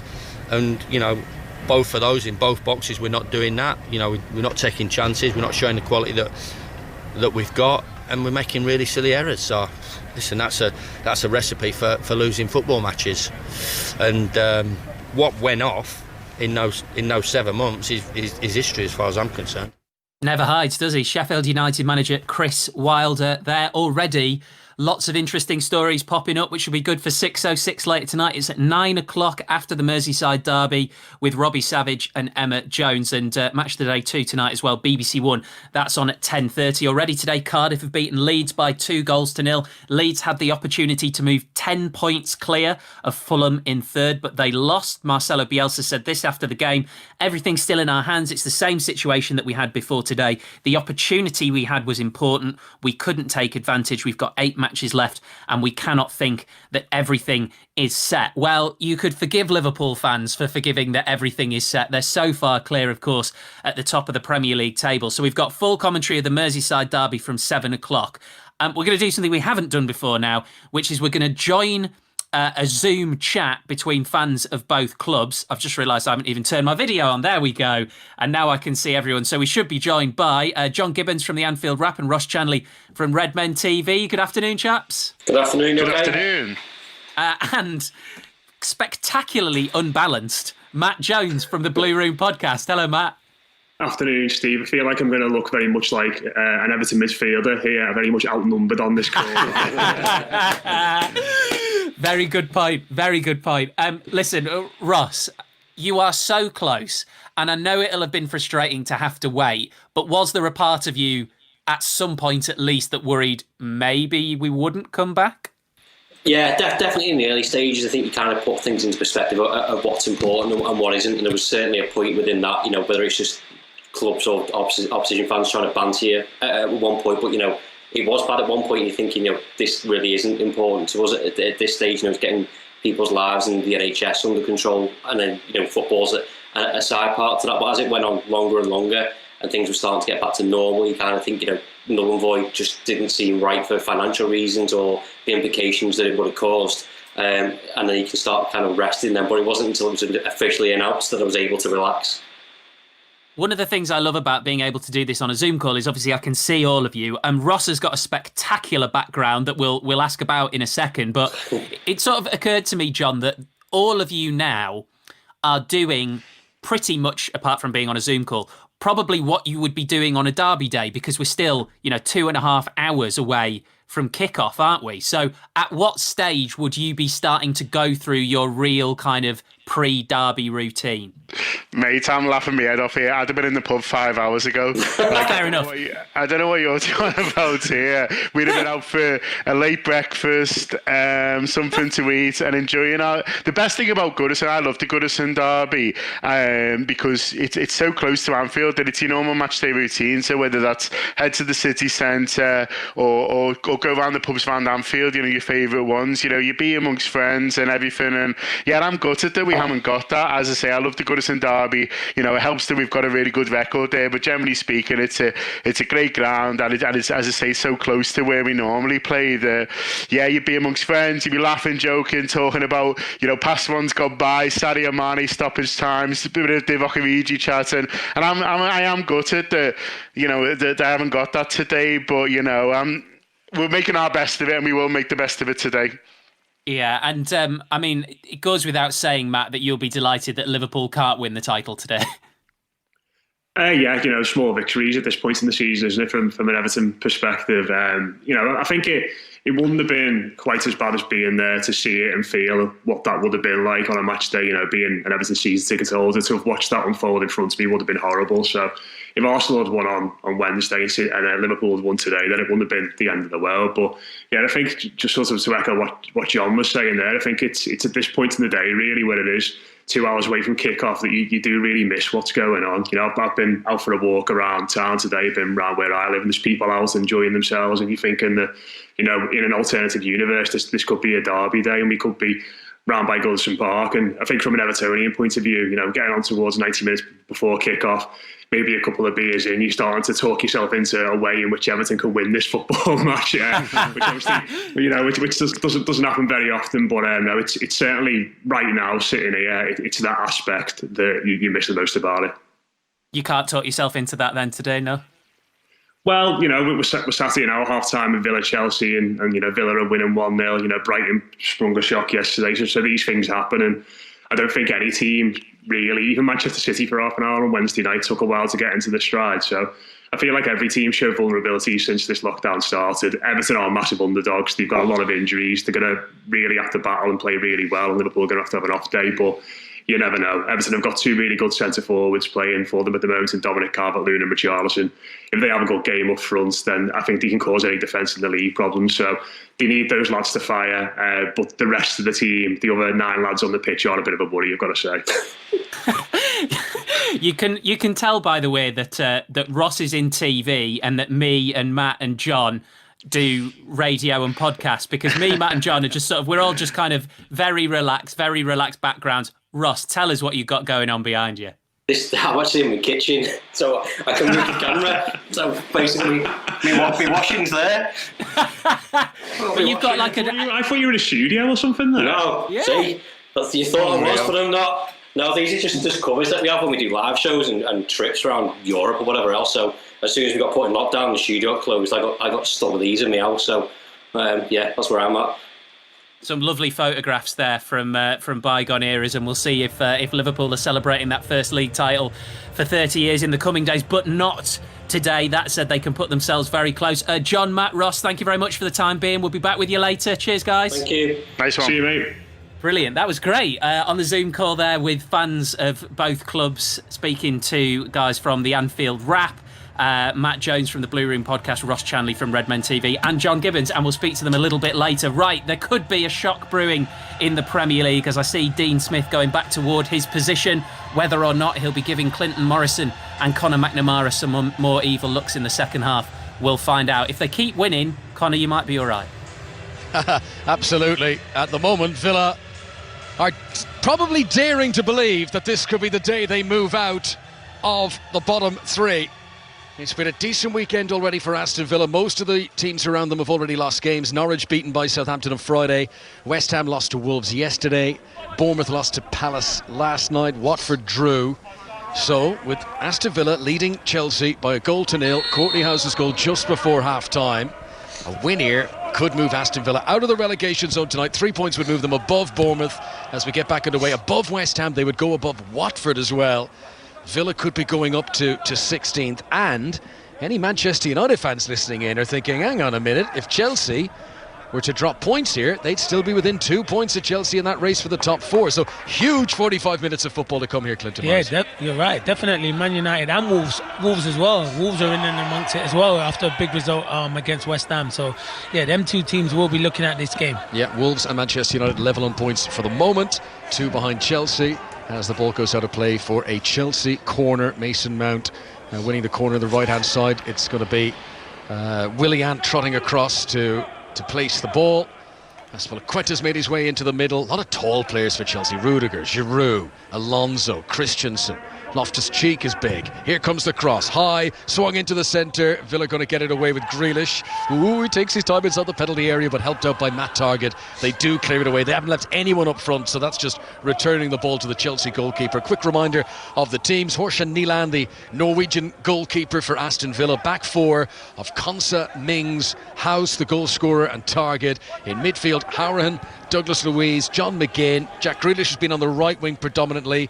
Anzar El Ghazi on the left wing, Keenan Davis the main striker through the middle, and that's the Aston Villa side that lead Chelsea, having absorbed an awful lot of pressure, having nearly conceded a few times themselves, but they went up, and good goal from Courtney House, the first goal he has scored since moving permanently to Aston Villa. He did score for them back when he was on loan last season once, but that's his first goal as a fully fledged Aston Villa player. Here come Chelsea. Aspilicueta down the right hand side sends in a low cross, and it's cleared away by Tyrone Mings. Now this might be a very long half for Aston Villa if they're going to just absorb the pressure. However, you've been impressed, Clinton, with Tyrone Mings and Courtney House and how they've organised things at the back for Villa. Yeah, you can see Mings is always talking to Courtney House, and they're always talking, moving people beside them and stuff like that, but they'll have to defend well in the second half.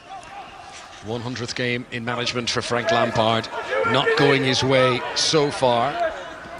He's only been a coach once before at this stadium. Derby came here last season and they were beaten, and well beaten. They lost by 4-0, one of the low points of Frank Lampard's otherwise very impressive early managerial career. But that'll be one of the downer days, and if he's to lose here, this could be about to join them. There's a throw-in, be taken. Far side of the field from us. Aspilicueta into N'Golo Kante, level with the edge of the penalty area. Chelsea playing from right to left as we look down. Black shirts, black socks, orange socks. Here comes the delivery into the centre. Black shirts, black shorts, orange socks, as N'Golo Kante turns and gives it back to Christensen once again, and he's 15 yards inside the Villa half. It's very congested at the back for Villa. Here's a chance for Mount into the penalty area, down the right hand side. Hourihan backtracked with it. Now they're appealing here that although the ball hit Hourihan, they think it hit Mount again before going out, and therefore should be a goal kick, but the referee says no. He says the last touch is off Hourihan. It is a corner to Chelsea. 3 minutes played in the second half at Villa Park. Courtney House's goal separating the teams, and Willian, oh, what's he done? He's taken a short corner and he's given it straight to Jack Grealish. And I think he's thought Grealish was one of his teammates. And I think he was trying to drill it to the edge of the box, and he tried to between the gap, but it was a poor corner, and he managed to hit Jack Grealish, and Jack Grealish could clear the ball. That was poor for a player of Willian. Grealish was like, really? He's going to give it to me? Okay. 1-0 to Aston Villa. Here come Chelsea again, though, who had the more than the Lions' share of possession, almost 80% possession in their favour in that first half. Here's Rudiger inside the centre circle to Andreas Christensen. Short ball out to N'Golo Kante, tied up against the touchline. He gives it to Willian. Big flurry of passes, but not really going anywhere. Chelsea back into their own half again with Christensen. Keenan tries to put a bit of pressure on him. Now El Ghazi will put pressure on Rudiger. Rudiger's made a mistake. El Ghazi's going to get it off him. He had a glance there. Kepa was off his goal line. He definitely thought about trying to lob him from 35 yards, but then thought the better of it. He weaves into a crossing position, sends in that cross. Grealish tries to keep it alive on the edge of the D, but Mount does just enough, and Chelsea regain possession. There was no danger there, and yet El Ghazi very nearly capitalised on a mistake. Yeah, he did. He just didn't have the legs to run Rudiger. Rudiger's a quick defender. He recovered really well and managed to slow him down. But yeah, it was good pressure again from Aston Villa. Earlier on today, Newcastle beat Sheffield United by 3-0. Goals all in the second half there. West Brom top of the championship on goal difference from Leeds, who lost today. So they are behind West Brom on goal difference. Those pairs 7 points ahead of Fulham in the race for those automatic places to come up to the Premier League next season. Aston Villa, who came up, of course, last season through the playoffs. This is Alonso. Gives it back into the midfield to Kovacic, who had a good volley in the first half, just off target. Christensen works a bit of room for Azpilicueta here. Cross from the right-hand side, and again, good positioning by Tyrone Mings. And he volleys it away, and there's no one to play it to. He's just booming it down the pitch, just trying to clear the lines. And as one, they all push out together and try to get some breathing space as Chelsea prepare to come on the attack again. Yeah, it's going to be attack against defence, like it was in the first half, but I think even more in the second half. I think Keenan Davis has got a big role to play, because when they clear the ball, it has to stick up front. Chelsea have got a good record here. They've won 4 of their last 5 visits to Villa Park, but they're 1-0 down here. This is Mount to the byline on the right-hand side, tries to pull it back, and Azpilicueta sliding, but he won't get a touch. It goes out of play for a Chelsea throw, which is taken quickly by Mount out there. Chance for him to cross. He gets the head up to look, sends in the cross, hits the back of Matt Target, and it falls for Willian just outside the Aston Villa penalty area, out in the bright sunshine. We've had it all today. Blue skies, bright sunshine, torrential rain, the whole shebang. This is Willian, just gives it in front of Rudiger, encouraging him for. It's so congested here. You've 20 players all within 10 yards of pitch of each other, some just inside the West Ham penalty area, some Aston Villa penalty area, some just outside. Here is Christensen, passes to the right hand side where there's a bit of room here for Azpilicueta. He pushes it in front of Willian, back heel on the byline. It was asking a lot of Azpilicueta, who stretched to try and get there, and he does, but only puts it out for a goal kick to Villa. They still lead Chelsea by 1-0 on 5 Live and the World Service from the BBC. Clinton Morris. You know what you do, Conor? In training, when I was playing, we do attack against defence. This is what it's going to be like. Can you break them down? You just got to keep shifting the ball wide, central. And I can see Chelsea going to make some subs soon. I can see Barkley coming on, probably, and Pulisic, and even maybe Tammy Abraham, because they've warmed up just after half-time. I can see them maybe bringing on some fresh legs, trying to break it down. But you just got to keep moving the ball. Chelsea can't get frustrated, because they will create opportunities. If they were to slip up today, if they were to lose this game, it's going to be difficult to make immediate amends, because Chelsea's next game is against Manchester City. That's on Thursday. Then they've got FA Cup action next weekend against Leicester. You can hear that game on 5 Live next Sunday. And after that on the fixture list for Chelsea is West Ham the following week. But, you know, lose here and then suddenly having to go to Manchester City to stay in the top 4 with Wolves and Manchester United looking to overtake them.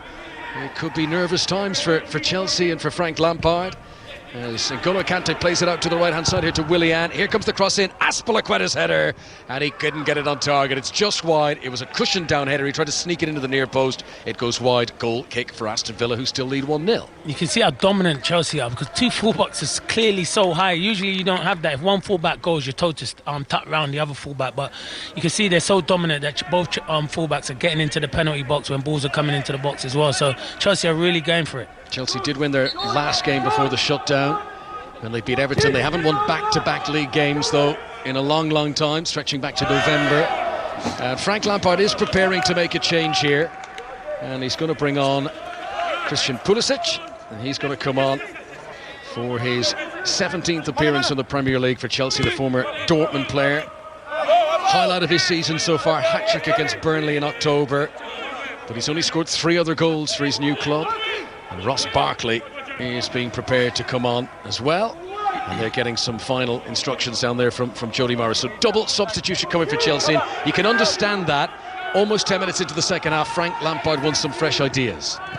Yeah, definitely. You can understand that. You can see it. And you know what? It's trying to play. Loftus-Cheek probably might be one of them. He hasn't played a lot of football. They've managed to get 55 minutes in him, so it'll be good for him.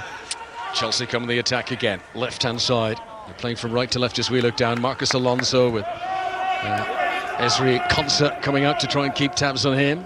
Chelsea work it back in field. Willian onto N'Golo Kante, 15-20 yards outside the penalty area. Out to the right-hand side to Azpilicueta. Low ball into the box to Mason Mount. Back out to N'Golo Kante. High cross is hung in, and they almost got in each other's way there. N'Golo Kante and Loftus-Cheek, they both attacked the same ball, and it harmlessly sails over the crossbar. And that is a goal kick to Aston Villa, who still lead Chelsea here by 1-0. Yeah, it was a good ball in, but yeah, Giroud and Loftus-Cheek kind of got in each other's way, which is difficult headed to get on target. So here come the changes. Pulisic and Barkley are the two who are coming on. Kovacic makes way. Kovacic and Barkley, that's always the merry dance that those two play. Particularly under Sarri, they never played together. It was always one or the other, and one would replace the other. So that's happened here, and as expected, as anticipated by Clinton, it is Loftus-Cheek who makes way. First appearance of the season for him. He'll be delighted to be back in the action, and that is, certainly good news for Chelsea on a day that they are trailing away from home here, but to have Loftus-Cheek back playing again after a year out, and he looked good. Yeah, definitely. It's a bonus for him to get. He'll be happy to get minutes. Obviously, no player wants to come off. He'll probably think he could do it and go for longer, but yeah, Frank Lampard has to use him sparingly, so credit to him. I thought he looked good in the 55 minutes that he played. Right, Keenan Davis tries to wriggle out of a tight corner. He's pinned in by the corner flag that Aston Villa are attacking. He loses the possession to Marcus Alonso. If you just tune in our commentary here on 5 Live of the World Service, Courtney House with a goal just before half-time, bundled in after a free kick and come back out to Douglas Luiz. His delivery into the box was perfection, and the first attempt from Courtney House was saved. It came back, and he did really well to swivel and shuffle it in. And Villa still hold on to that lead. Villa preparing to make a change of their own now as well, as the ball goes out of play right in front of the technical area. And we will get that change now. And coming on is Mbwana Samatta. So the Tanzanian forward will come on, and he will take the place of Keenan Davis. So straight swap, centre forward on for centre forward.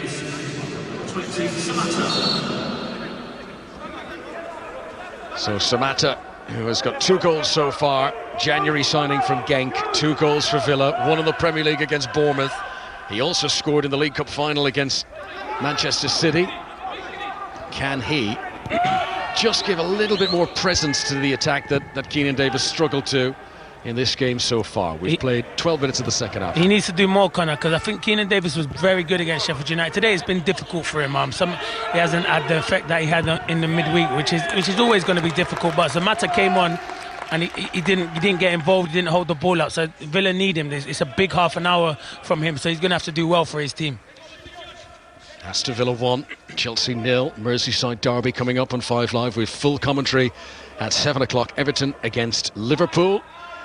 And we've got a 6:06 Robbie Savage presenting tonight from 9 o'clock. Your chance to get involved, get on the air in 5 Live and tell Robbie what you've made of this first weekend of the resumption of live football in this country, as Neelan takes a clearance, the Aston Villa goalkeeper, high up over the halfway line. Marcus Alonso jumps and does well in the air against El Ghazi. Villa do manage to keep it in play, though. That's a good back heel from Samatta. Nice first touch for him since coming on. El Ghazi goes down. Villa want a free kick. Referee says no, fair challenge. And Chelsea mop it up back to the goalkeeper. Yeah, it was good play by Samatta there. He did do well, played it to El Ghazi, but yeah, Kante just swept up things like he's done all afternoon, to be fair. Chelsea have possession just inside their own half. Frank Lampard has taken off his top that he was wearing in the first half. He's got short sleeves on down there.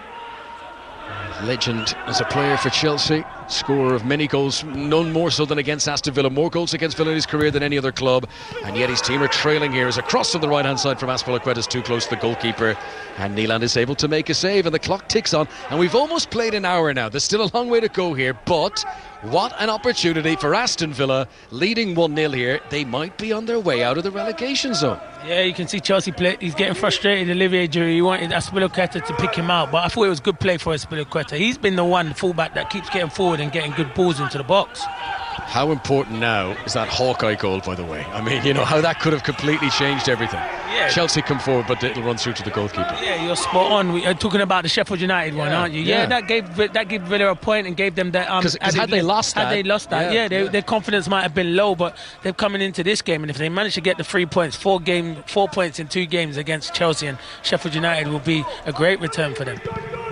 Clearance by Nealon again. He's launching it straight down the middle. All that's doing is returning possession to Kepa at the other end. So they've got Samatta through the middle. Grealish playing off him, El Ghazi as well, but it really is a 5-man midfield. It really is a one-up-top formation.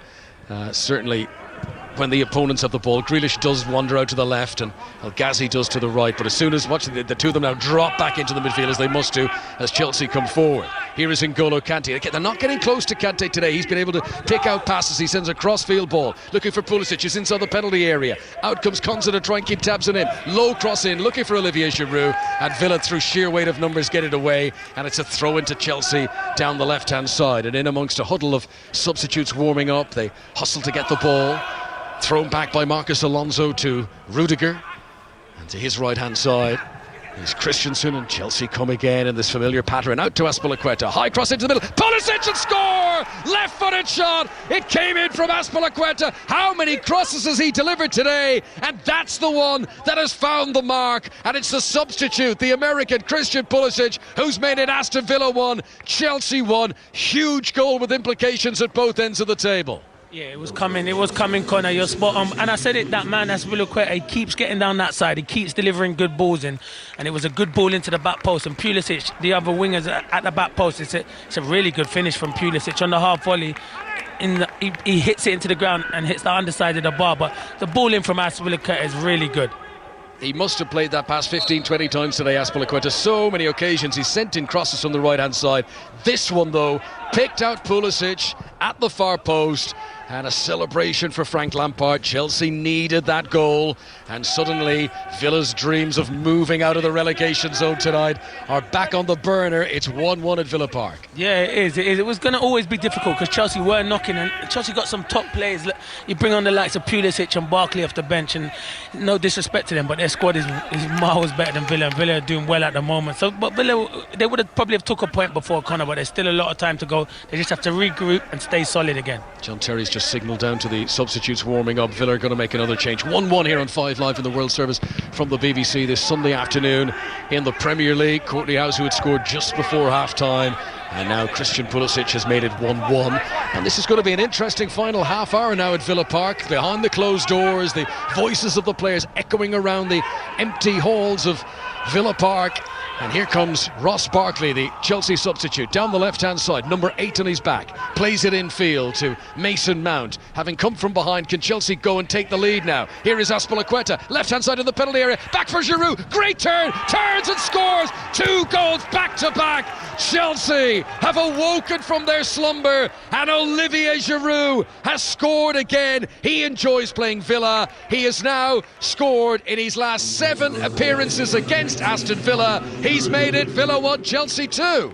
He scores goals. You might not see Olivier Giroud the whole game, but he does score goals. He's very effective, and we were saying in the first half he wasn't really in the game, but that's why you keep Olivier Giroud on the pitch. It was good play again from Chelsea. Azpilicueta, he's popping up on the left-hand side. He's the one who's cut it back to Olivier Giroud. Takes a touch, might take a slight deflection, and it goes in. But yeah, I can only see one winner now, and I hope Aston Villa can try to regroup and go again. But Chelsea have been really good since half-time. Yeah, Kaiser Sose for Aston Villa's lead. Just like that, it's gone. 1-0 up for so long, and back-to-back.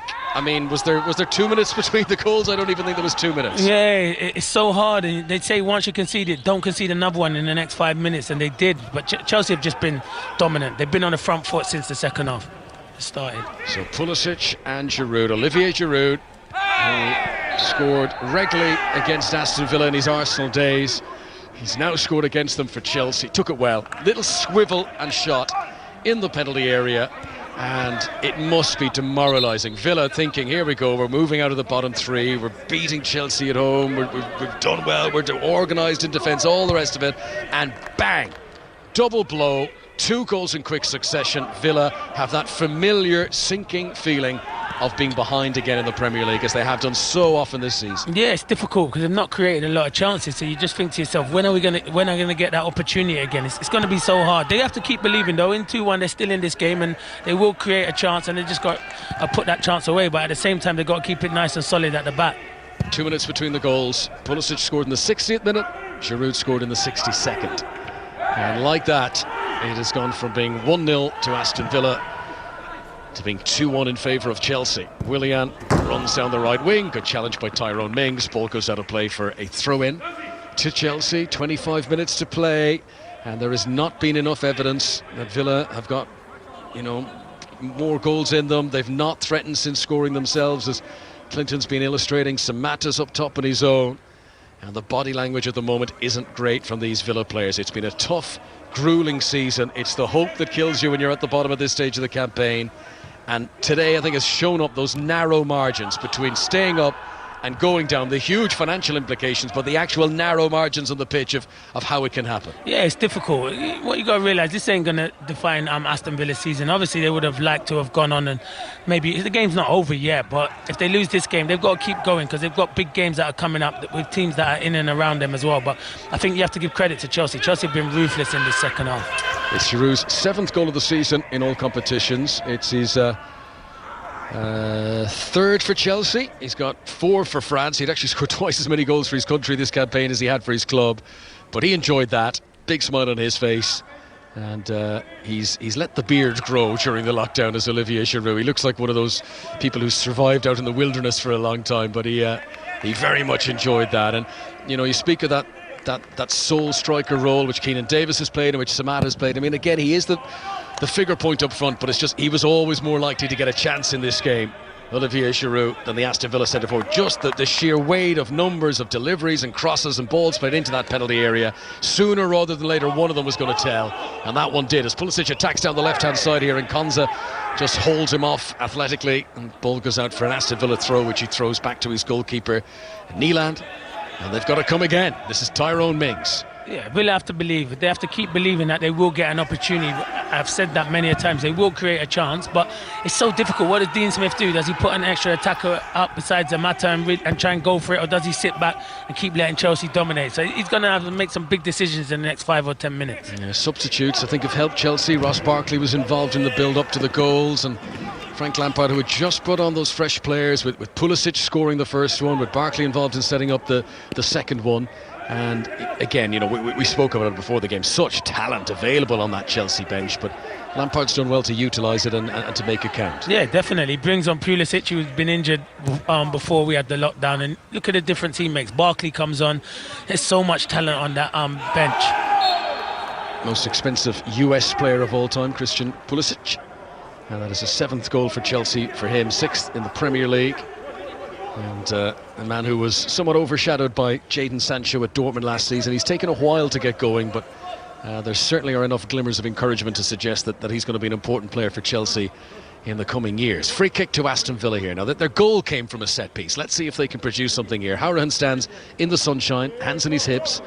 The ball positioned left corner angle of the penalty area. Left-hand side as Villa come forward.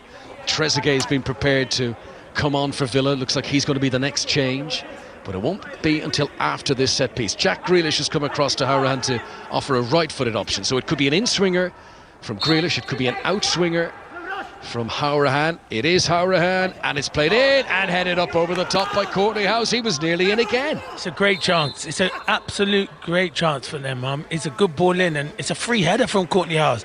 I think he's got a score, or at least has to hit the target from there, because it's a good ball in and he gets the run on it. It's a good chance. It might be just above him, but it is a good chance for Courtney House. As it stands in the Premier League, Chelsea will be moving up to 51 points if it stays like this. We've just broke for the drinks break midway point in the second half. Chelsea will go up to 51. They will have a 4-point advantage ahead of Manchester United and Wolves in 5th and 6th place respectively. That is if it stays like this. So, a break for drinks, a quarter of the game to go. The pendulum has swung in both directions, Clinton Morrison. Villa had the lead, now Chelsea have the lead. Can Villa get back into it, do you think? You know what, Conor? Just then I'm seeing John Terry look over at you, but he's not. He's looking to his analyst just behind there. I thought he was actually looking at you.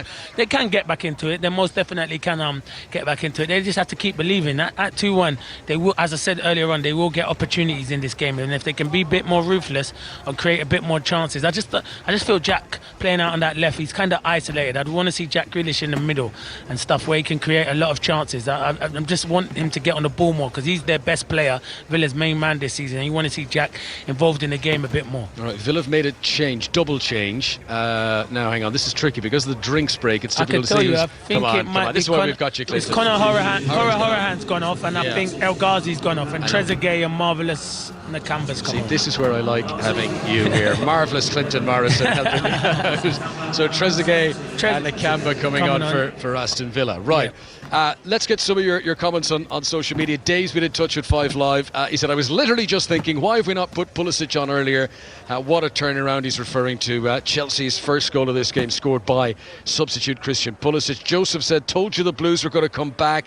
Travis says, credit to Pulisic and Giroud, but Azpilicueta went into I'll do it myself mode to set both those up. That's why he's the captain. Yeah, 2 assists for Azpilicueta, and he does. I mean, he sums up the hard work side of what Chelsea do well. Azpilicueta has been he's a bit of a coming as a Chelsea legend. He's been there for many years, and he's a top professional and a really good player, and he's played a captain's role without a shadow of a doubt this evening, assisting the 2 goals. Yeah, I mentioned that it had been 7 appearances in a row now that Olivier Giroud has scored against Aston Villa. He has actually scored 8 times in 6 games before today. So he's now scored 9 goals in his last 7 matches against Aston Villa. Talk about can we play you every week? I mean, he maybe that's why he started this game. Maybe Lampard looked at his record against him and said, this guy gets goals at Villa Park. Yeah, definitely. You do think like that as a manager. Definitely, you probably have it in the back of your head. He's done well against this team. Let me put him in. But I think Olivier Giroud before the lockdown was playing really well anyway and led the line really well and scoring goals. So he would have, unless he went back and wasn't in good shape, he would have definitely have started because as I said, he makes big impacts when he plays for Chelsea. Back underway at 5 Live at Villa Park. Aston Villa 1, Chelsea 2. And Chelsea, having trailed 1-0, have turned it around to lead 2-1. Alonso helps it back to the goalkeeper, Kepa. Another comment on social media, Michael's been in touch. He said Villa had 8 defenders in their own box for the Giroud goal. Not one of them decided to pick him up, nor did they decide to close him down. He says relegation fodder. Don't know if it's quite that bad. I mean, you know, he didn't have the whole penalty area to himself, Giroud. However, when you're down there, these things tend to go against you as Giroud here wins a free kick for Chelsea inside the Villa half. And as much as they try to push forward and impose themselves in the Chelsea end of the field, invariably Villa find themselves being pushed back and deeper as this game goes on. Yeah, it's difficult. They can't get hold of the football. I'm still flabbergasted that Jack Grealish is playing out on the left, and Villa fans might say yeah, he's played there all season, but I just want to see him centrally. You need a goal. Just put him centrally near Zamata to give him a bit of help, because you just need a goal to get back into this game. Yeah, 3 goals here. You'll see them all on Match of the Day 2 tonight, 10:30 on BBC 1. And of course, we've got more live football this evening on 5 Live Sport. Full commentary of the Merseyside derby, Everton against Liverpool at Goodison. I see the Liverpool dressing room is a Porto cabin in the car park of Goodison Park, so not quite what they're used to. And, you know, I don't get, there's definitely a pressure on Liverpool, because everyone's saying how great it was. At one stage they're worried, God, will the season ever finish? Are we going to have this asterisk beside the rest? Those Liverpool players, for as good as they've been all season, they will feel a little bit nervous walking outside and say, God, I hope the magic doesn't desert us. I hope we pick up where we've left off. Yeah, definitely. They'll have a few butterflies in their stomach. Definitely not played football for a long time. But once they get out there, you get your first touch or your first shot away or first defensive clearance, you'll be all right. And they've got top superstars. It'll be interesting to see that game, how the likes of their best players come back and if they look as sharp as they did before. Yeah, and talk about players coming in for Chelsea. Hakim Ziyech has already been lined up for next season. Timo Werner. You know, they've got Pulisic, who scored the goal here. There's no shortage of talent in this Frank Lampard squad as well. And without doubt, they've had nervous times today. They had a 20-minute period between just the end of the first half and up to the hour mark where they thought they might lose this game, but they've stuck to their task. They've trusted that if they keep playing the way they were, the breakthrough would come. 2 goals in 2 minutes, and Chelsea now can plan for the Champions League next season. They're about to open up a nice healthy gap ahead of Wolves and Manchester United in that race for the top 4. They might even catch Leicester, who of course dropped points yesterday, and there will be an opportunity for Chelsea to try and do that. Of course, Chelsea and Leicester, who meet in the FA Cup next weekend. Willian's got, I thought he was going to intercept there. Target just managed to get there. He was close to the halfway line, but he would have had a clear run of goal, Willian, if he had intercepted there. Tyrone Mings clears away from Aston Villa. Poor clearance though, and it goes off the field of play and onto one of the big pictured canvases that are covering the empty seats on the far side. Yeah, I don't know what Luiz is doing. He's played a hospital ball to Target, and Target done well, and I just feel Aston Villa today, they have to be better on the ball. Even from back when they're starting out attacks, have to be better on the ball. Their passing hasn't been nowhere near good enough, and that's why they struggled to create any opportunities today. Aston Villa 1, Chelsea 2, Villa led. This is Alonso, left full-back position for Chelsea, back to Rudiger, pressure from Trezeguet, the front man who's come on to try and give a little bit of support to Samatta, but Kepa's able to clear it away, high up over the halfway line. Tyrone Mings and Giroud, they just stood right beside each other. Neither of them challenged for the ball as it floated over their heads. Willian tries to get in, Target challenges him on the edge of the box. Fair challenge though, and Neelan clears it away, right-footed, up over the halfway line. This is 5 Live on the World Service from the BBC at an echoey Villa Park on a sunny, for now, afternoon. Despite the rain earlier on, Pulisic is closed down by Trezeguet. Ball goes out of play right in front of Frank Lampard. Games to come. We mentioned that they've got Manchester City on Thursday and West Ham as well to come on the horizon for Chelsea. For Aston Villa, they travel to Newcastle on Wednesday, and after that scoreline today, Newcastle beating Sheffield United 3-0, that's not going to be easy now up against Steve Bruce, who's got connections with the club in the past. No, definitely not, and I think it's a must win. They have to start winning football matches, Aston Villa, if they want to climb out the bottom. As for Chelsea, the Man City game's a hard one, so this was a big one. Yeah. This was a big one for them to win. If they go on and do get the 3 points, it's a huge one, and they have got some big games. West Ham game, the derby, it's never easy, them games. West Ham are fighting for relegation as well, so Chelsea have got some hard games, and I still think that 4th spot will be all to play for, because Man United against Tottenham the other night, they did look good, particularly when Paul Pogba came on. First game after lockdown for Chelsea. It has been a big game. They are on target to win it with a quarter of an hour to go. They lead 2-1 for now. Villa's run, by the way, Newcastle Wednesday, then a local derby against Wolves here next weekend, and then Villa go to Anfield to place Liverpool. They probably hope the league is wrapped up by then, because then maybe Jurgen Klopp might play some of the kids, or certainly Liverpool might have enjoyed 1 or 2 beverages of celebration. It might not be quite at their peak for that one if the title is done and dusted. Here's Willian, halfway line for Chelsea, and he spotted that Alonso's got a lot of room here on the left wing, and he floats out a high ball to him. Controlled on the chest by Alonso. Took a little bit to take it down though. He's got support from Barkley. Lovely turn into the penalty area. Tries to send in a low cross, and Courtney House intercepts and put it out. That was good from Chelsea. That was slick, and they've won themselves a corner. Yeah, it's good play from Willian, playing to Alonso, who's burst forward, as both fullbacks have done. He plays it to Barkley. Barkley's turn's brilliant.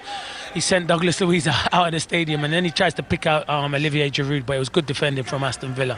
So Willian walks over slowly. No urgency now for Chelsea. They've got their noses in front. He places the ball in the little quadrant, corner flag left-hand side of the pitch as Chelsea come forward. Raises 2 hands as a signal to his teammates. Plays it in towards the back post, well held by Neelan. The goalkeeper comes and gathers, but slow distribution. Trezeguet had set off like a Usain Bolt there, but goalkeeper didn't fancy plonking it in front of him. And as it is, they come in and play their way out now. There's Nakamba turns and gives it back into his own half again. Here's Douglas Costa, who was on Manchester City's books before joining Villa. He plays a 1-2 with Konza. Douglas, I think I said Douglas Costa, didn't I? Douglas Luiz. I keep saying Douglas Costa, you know what I mean. I know who you mean, yeah. Douglas Luiz takes the throw in. That was a handball. That was a handball not spotted by the referee. Samatta, play on, he says. McGinn swings it over to the left-hand side, controlled by Matt Target. That was one of those, if they had gone on and scored, VAR would have come back and said, accidental handball or not, you can't have a handball in the build-up to a goal, and it would have been disallowed. Yeah. Tyrone Mings has possession anyway. Plays it high and floated crossfield. Good ball, actually, to Konza. And he cushions it into Douglas Luiz. He's only 22 years of age, only turned 22 last month. The Brazilian, who has captained Brazil's under-23 side in the past. I believe that City do have a buyback option. If he goes on to do great things here at Villa, City can buy him back at a stipulated amount in the future. That's how highly they think of him. Here is marvellous Nakamba. Gives it out to the left-hand side of Villa, trying to get bodies into the box here. Played it towards McGinn. He jumps, but he's beaten by the taller Rudiger. And Chelsea survive as Willian comes away with it. Just one goal between the teams here. Chelsea leading 2-1 at Villa Park. Frank Lampard would like one more goal here with 12 minutes to go just to give them a cushion. Barkley holding it up well in the midfield, turns away from McGinn, swivels and pirouettes one more time, and then gives it back to Rudiger. And Chelsea go back to dictating the tempo of the game here, leading 2-1 and 5 live in the World Service. So you just want Dean Smith here to just make a change, like bring on another attacker. Aston, they got the striker. I know maybe he hasn't played a lot of football, but with about 12 minutes to go, just try and get a goal back in, because you can only see Chelsea going on and scoring a third one. So if you're going to lose 3 or 4, you might as well lose 3 or 4 where you're going to have a goal trying to get an equaliser. It's been a funny game. I mean, we've had decent jeopardy with Villa taking the lead, and we're wondering, are they moving out of the relegation zone?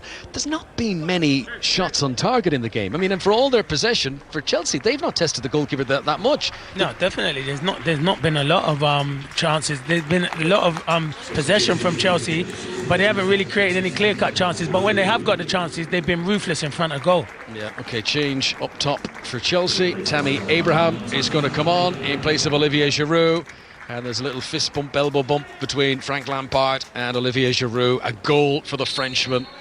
He's third in the Premier League this season, and he's very, very happy with that. And now Tammy Abraham, who has got a point to prove, had a good start to the season. He's had a decent record for a young man. I think he's averaged pretty much a goal every other game for Chelsea, Tammy Abraham. However, Timo Werner's coming in, Giroud scoring goals again, and suddenly Tammy Abraham is a man with a point to prove. Yeah, he won't be happy not starting this game, especially against the team where he went on loan, Aston Villa, and did ever so well there. So it'll be disappointing, and you'll have a point to prove. That's what you should want to do as a centre forward anyway. And if you're going to play for a club like Chelsea, you need 2 or 3 top quality strikers, and you're going to have to compete because you can push each other along. I mean, he was brilliant the opening third of the season. He scored, 11 goals in 12 Premier League games was a run he was on up to December. Since then, though, 2 goals in 11. Yeah. So the goals have tailed off, and that's why Giroud's been given another chance, and maybe that's where the money was splashed out on Werner. Yeah, definitely. But he's still young, he's still learning. He needs competition. But I've liked Tammy Abraham. I think he's definitely one for the future. He's got a lot of ability, and he's improved. A lot of people doubted, could he do it in the Premier League? He sure has this season. No, he can. Absolutely can. 15 goals for Chelsea, 13 of them in the Premier League for Tammy Abraham.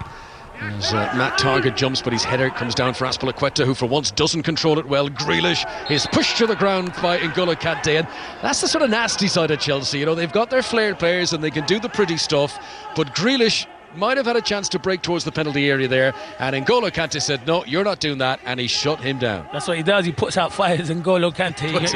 If you're getting near me, I'm gonna shut you down, and that's what he does. He's been really good. Considering he's not. He went back to training a bit later, and has reservations of going back to training and playing football again. He's been brilliant, N'Golo Kante. N'Golo Kante, catch it, bin it, kill it. If the opponents try to come forward.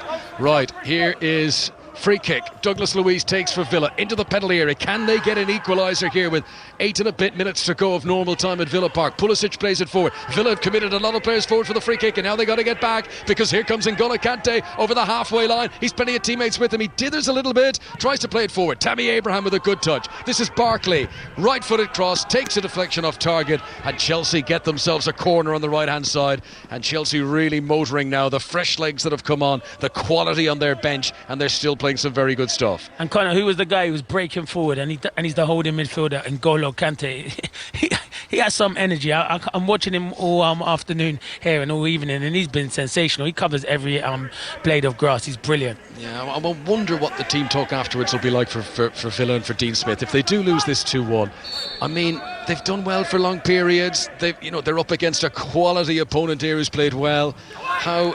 Oh, hang on! Is it header as it comes from the corner, and Tammy Abraham unable to get it on target, and it flashes just wide. Performance-wise, will Dean Smith see more positives or will he see more negatives today, do you think, Clinton? It's a difficult one because they haven't really had a lot of the ball. I think you can say his players have gave 120% without a shadow of doubt. They've tried their best, but sometimes when you play against quality, you got to hold up your hand and say we lost by the better team.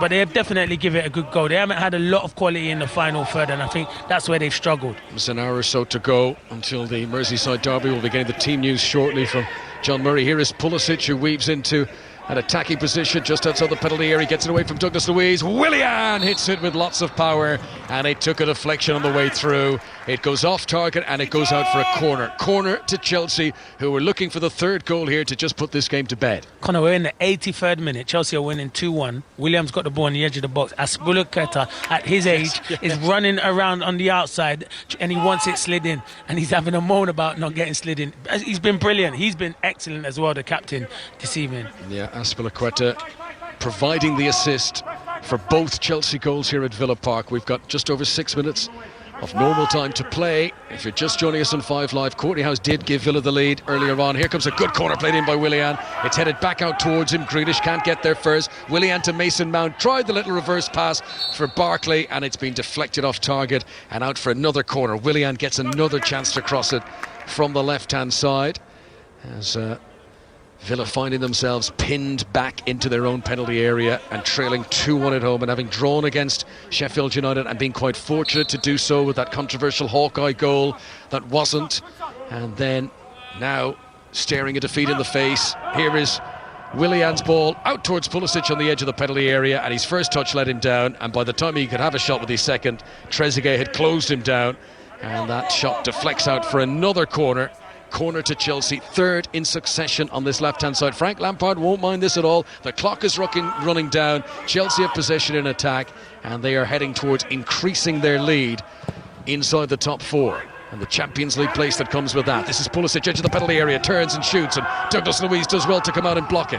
N'Golo Kante tries to prod it forward again for Chelsea, comes straight back towards him. Good header under pressure from Douglas Luiz. Out towards Ross Barkley in the sunshine on the far side of Villa Park to us. Behind closed doors on 5 Live in the Premier League, Tammy Abraham flicks it on here to Willian, just outside the penalty area, left-hand side. This can finish it if he can get the shot on target here. It comes back to Alonso, drills it in low.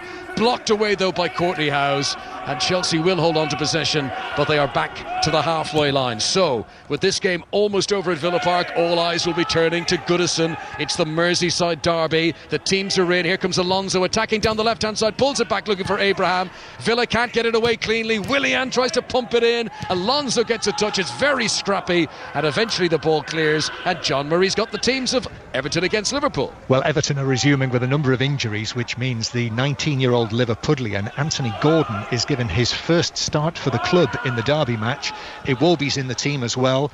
Bernard and Sigurdsson only substitutes, and for Liverpool there is no Salah or Robertson. Both have had knocks. Salah is named among the substitutes, so Minamino starts, Milner's at left back, and there are also starts for Matip and Keita, with Gomez and Wijnaldum only on the bench. Ooh, interesting team use. John will be alongside Mark Lawrenson for commentary. The Merseyside derby, 7 o'clock on 5 Live. Villa making a change here at Villa Park. Clinton Morrison, no Salah, no Robertson. What Liverpool fans Gomez, be thinking? no Wijnaldum. Yeah, the Liverpool fans thinking, it's the first game back, and they're not going to rush them into it. They've been out. Yeah. If they're carrying little knocks, it's not worth risking them. They've got a lot of big games coming up as well. And Jota has come on, the Spaniard for Aston Villa. And they're just playing out the time now, really, with 3 and a bit minutes to go. They might as well throw the sink at this Aston Villa. They might as well risk losing at 3-1 rather than not throw absolutely everything at trying to get a point here. But you know, Dean Smith would have said right from the start they need to win this. Here's a chance, shot across the face, a goal from Jota. He'd only just come on, what an opportunity, but he puts it across the face of goal and wide. Villa could have nicked a point. Oh, it's a big chance. It's Zamata that Ming just plays a long ball, and Zamata does well. He wins the flick on, and they don't see Jota coming on his blind side, Rudiger, and he drills the shot just inches past the post. But it's a great, I did say they'll get a chance. He's really unlucky. From my angle, I thought it was going in. Wow, did not see that happening. Jota, who just came on, managed to creep almost unnoticed into the penalty area. The angle was tight. He tried to play it to the far bottom corner, but he didn't get the angle quite right, and it went relieved for Chelsea to see it across the face of goal and wide. Here comes Samatta now attacking down the right-hand side. He's got Christensen dragged out of position. Good turn by Samatta. Villa have found a second wind very late on here. Douglas Luiz out to the right-hand side to Jack Grealish. Muted performance for him so far. Can he turn on a bit of magic? Two defenders around him. He gives it back to Konza. Right foot across towards the back post. And Azpilicueta under pressure heads it out for a corner. And Villa aren't done yet here. Corner to the home side on the left-hand side. A good play from Samatta there. He stretched Chelsea's defence. Good turn, and then good play from Grealish to set Konza. And Konza's ball in's really good. But it's a big opportunity for Aston Villa because they've been a threat from set pieces. Right, Chelsea will be nervously looking up at the clock. 2 minutes plus the stoppages to go. This isn't over yet. Corner to Aston Villa. And it's a very busy penalty area that awaits this one. Right-footed ball played in. Up went Trezeguet, but he couldn't get a touch on it. And Chelsea managed to head the ball away. It's back to the halfway line. Marvellous Nakamba. Left-footed ball back out towards Grealish, who had taken the corner. In towards target. There was a foul, I think, on Willian. Free kick to Chelsea. That relieves a bit of pressure for them. A flurry from Aston Villa, but they didn't score, and they still trail 2-1. Yeah, it was. I don't know. Tyrone Mings don't need to foul Willian there. He's just getting frustrated, to be fair. He should just leave him. He's going to clear it. And then Aston Villa managed to keep the ball there. But it was good pressure from Aston Villa. They still have to believe that they can still get something out of this game. If you're just tuning our way on 5 Live, maybe you've not been across the football scores today. Big win for Newcastle. They beat Sheffield United by 3-0. Leeds lost in the Championship. They now are behind West Brom on goal difference. 7 points clear the pair of them of Fulham. We've got the Merseyside derby coming up at 7, and here we've had a very interesting game at Villa Park. Aston Villa, who created very few chances in the game but did score just before half-time. The defender Courtney Howe's his first goal of the season, and it took 15 minutes of the second half for Chelsea to get back on level terms, but then when they did, it was the double whammy. 2 goals in 2 minutes. Pulisic and Giroud turned it around. Chelsea leading 2-1. That's how it stands with 30 seconds of normal time to go. Frank Lampard wants to run down the clock. He's going to use his last instalment of a substitution opportunity. Willian will make way, and the sub who'll come on is Reece James. Reece James will come on as a late change here. Yeah, it's a sensible sub because Reece James is better in the air, but Williams had a good game. He looked really sharp. So Frank Lampard is almost there towards 3 points. There will be 5 minutes added on for stoppages. Reece James wins a header on the edge of the penalty area. Can't get it away though. Battling for the ball was Tyrone Mings, who'd gone forward. Now they have sent so many bodies forward. There's a chance of a counter-attack for Chelsea here. Pulisic though is closed down. Good battling back by Hotta. The ball goes out for a throw into Aston Villa, and they want to get on with it quickly. And Konza takes the throw, and Grealish can't receive, and it goes out for a throw. He has to improve on that, Konza, when he's on the ball there. Like, it's just a setback to him, and he just miscontrol it. I know it must be tired legs because it's unusual position. He's usually a centre half, and he's playing at right back.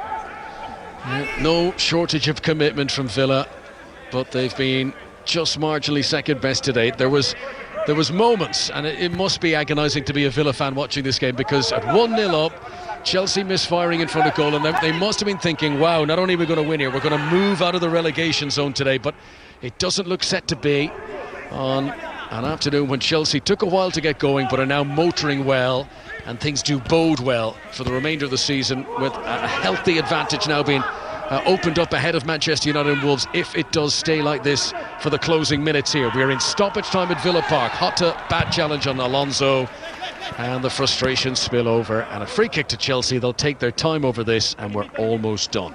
Yeah, Villa kind of, it's a frustrating one because they've just lacked the quality in the final third when they've had on the ball. And I think if you speak to most Villa fans, that's probably been the story of their season. Haven't got that goal scorer where if you look at Chelsea, they've got Giroud and Abraham was really good when they came up in the Championship, and they probably would have wanted to keep him on loan. So I think that's been the difference in the final third. That's a good question, actually. Had Tammy Abraham stayed with this Villa team, do you think that could have been the difference? I mean, has a quality centre forward been one of the big elements they've missed, do you think? Oh, without a shadow of doubt. Wesley came in and Wesley done okay. I think there's more to come from Wesley, but he's had a bad injury. And then they brought in Samatta. It's going to take a bit of time for him to adjust. But I think Tammy Abraham, he would have been a big hit for Aston Villa in the Premier League for sure. Yeah, Wesley won't play again this season. And Aston Villa, who at one stage thought they were going up to 16th in the Premier League table, they have a last throw of the dice now, but at the moment they are going to stay second bottom. Norwich, who looks set adrift, 5 points behind Aston Villa, but there'll be relief for Bournemouth and for West Ham and for Watford especially if this does finish in a Chelsea victory. Douglas Luiz has handled the ball. Play on, says the referee, though, because Ross Barkley has possession. Chelsea midway inside the Aston Villa half, deep in stoppage time now at the end of this 4:15 kickoff on 5 Live in the Premier League. Marcus Alonso can look up on the left wing, gives it short to Pulisic, the man who scored what was then an equaliser to make it 1-1, having come off the bench. Here's Barkley, another of the substitutes, just outside the penalty area on the left-hand side. Pulisic made a surge here, goes around Konza, turns back on himself again. He's shielding it in by the corner flag, and at this stage this is probably sensible as Chelsea look to run down the clock, and eventually Konza clears it away, but only as far as N'Golo Kanté, who's still inside the Aston Villa half. Christensen spreads play wide, out to Reece James on the right-hand side. Haven't seen a cross from him yet in the game. Here he is, plays it back to Azpilicueta, provider of the assist for both Chelsea goals, for Pulisic and Giroud in this second half. They've lost possession here though, and Jack Grealish will come through the middle. Is there to be a last hurrah for Villa? He's tripped by N'Golo Kanté, and N'Golo Kanté is going to go in the book here. And again, that was quite cynical from the French World Cup winner. He just unceremoniously upended Grealish. He was snuffing out the danger. It's a free kick, but it's too far out to shoot, and Grealish is not happy, and someone has caught him by the neck. Grealish came over to say something, and one of the Chelsea players has tried to restrain him. It's difficult to see exactly from our distance here, but I think Rudiger was the one who tried to play the bouncer there, and Grealish ended up more upset with Rudiger than he did with N'Golo Kanté, and the referee has had to come over and try and calm it all down. Yeah, it was heated, to be fair, really heated. Because Grealish and Kante's pushed Grealish into Rudiger, and he felt the full force of it. So I think he was going to have words with Kanté, and then Rudiger's defending his teammate. Yeah, so it was all a little bit handbags there. It must be frustrating for Grealish. You know, he's had very few opportunities to run at that Chelsea penalty area. And N'Golo Kanté made no effort to play the ball. That was a professional foul. It's a clever foul. You do that. If he's breaking in on goal there, you're clever. You've got to be clever. And it was a good foul from N'Golo Kanté. Right, we've pretty much played the 5 minutes now. And this could be the last gasp attempt to try and salvage a point. Would that even be good enough for Villa? Certainly would still leave them second bottom of the table. They'd go level in points with Bournemouth, but their goal difference would be worse off. I could see him going for goal here, you know, Trezeguet, the way he's lined up. Yeah. It's a bit far out, but why not? Why not? It's 12 yards outside the penalty area. The wall is outside the box, which gives you an indication of how far out it is. But here he comes. Trezeguet shoots, and straight at the goalkeeper, who catches it at his belly button. No real drama for Kepa Arrizabalaga there, and that was probably the last throw of the dice for Aston Villa. Clinton, just sum up the game as a whole for us. What have you made of what we've seen at Villa? Have there been any differences in the Villa performance from what you saw on Wednesday? No, not really. I think Villa on Wednesday were, after the first 15-20 minutes, started really well, but the biggest problem for Villa at the moment is creating chances, and that's the biggest struggle I see for them. If Jack Grealish is having a quiet game, which he's had over the last 2 games, it's been so difficult for him, because as I said many times, I like to see Jack Grealish playing in the centre, and he's been playing on the left, which has been difficult. That's it, full time at Villa Park, and celebration for the Chelsea contingent. In some respects, they went about this the hard way. They had to come from 1-0 down, but I think when they do their video analysis over the course of the 90 minutes, they dominated possession. They dominated chances. It was only a matter of time, and the 2 goals, when they did come, were both in very quick succession after Courtney House had put Villa in front before half-time. Pulisic on the hour mark, Giroud after 62 minutes, and Chelsea have beaten Aston Villa by 2-1. They showed some real mettle there, Clinton, didn't they? Yeah, they did, Chelsea, because at half-time everyone thought maybe Aston Villa could upset them, but it's never over. There's still 45 minutes, and Chelsea, I thought, were brilliant second half, and they scored 2 really good goals. Azpilicueta, I thought he was magnificent, to be fair. Him and N'Golo Kanté, they were everywhere on the pitch, and he was still getting forward, even in the 83rd, 84th minute when they were winning, and that's the desire that Frank Lampard has in his team, to keep wanting to win, keep wanting to score goals. Do you think there's a part of Dean Smith that will see this as a little bit of a missed opportunity, even though they're coming up against a very good side? It's not like Chelsea peppered them with great chances and Nyland had to make 7 or 8 great saves.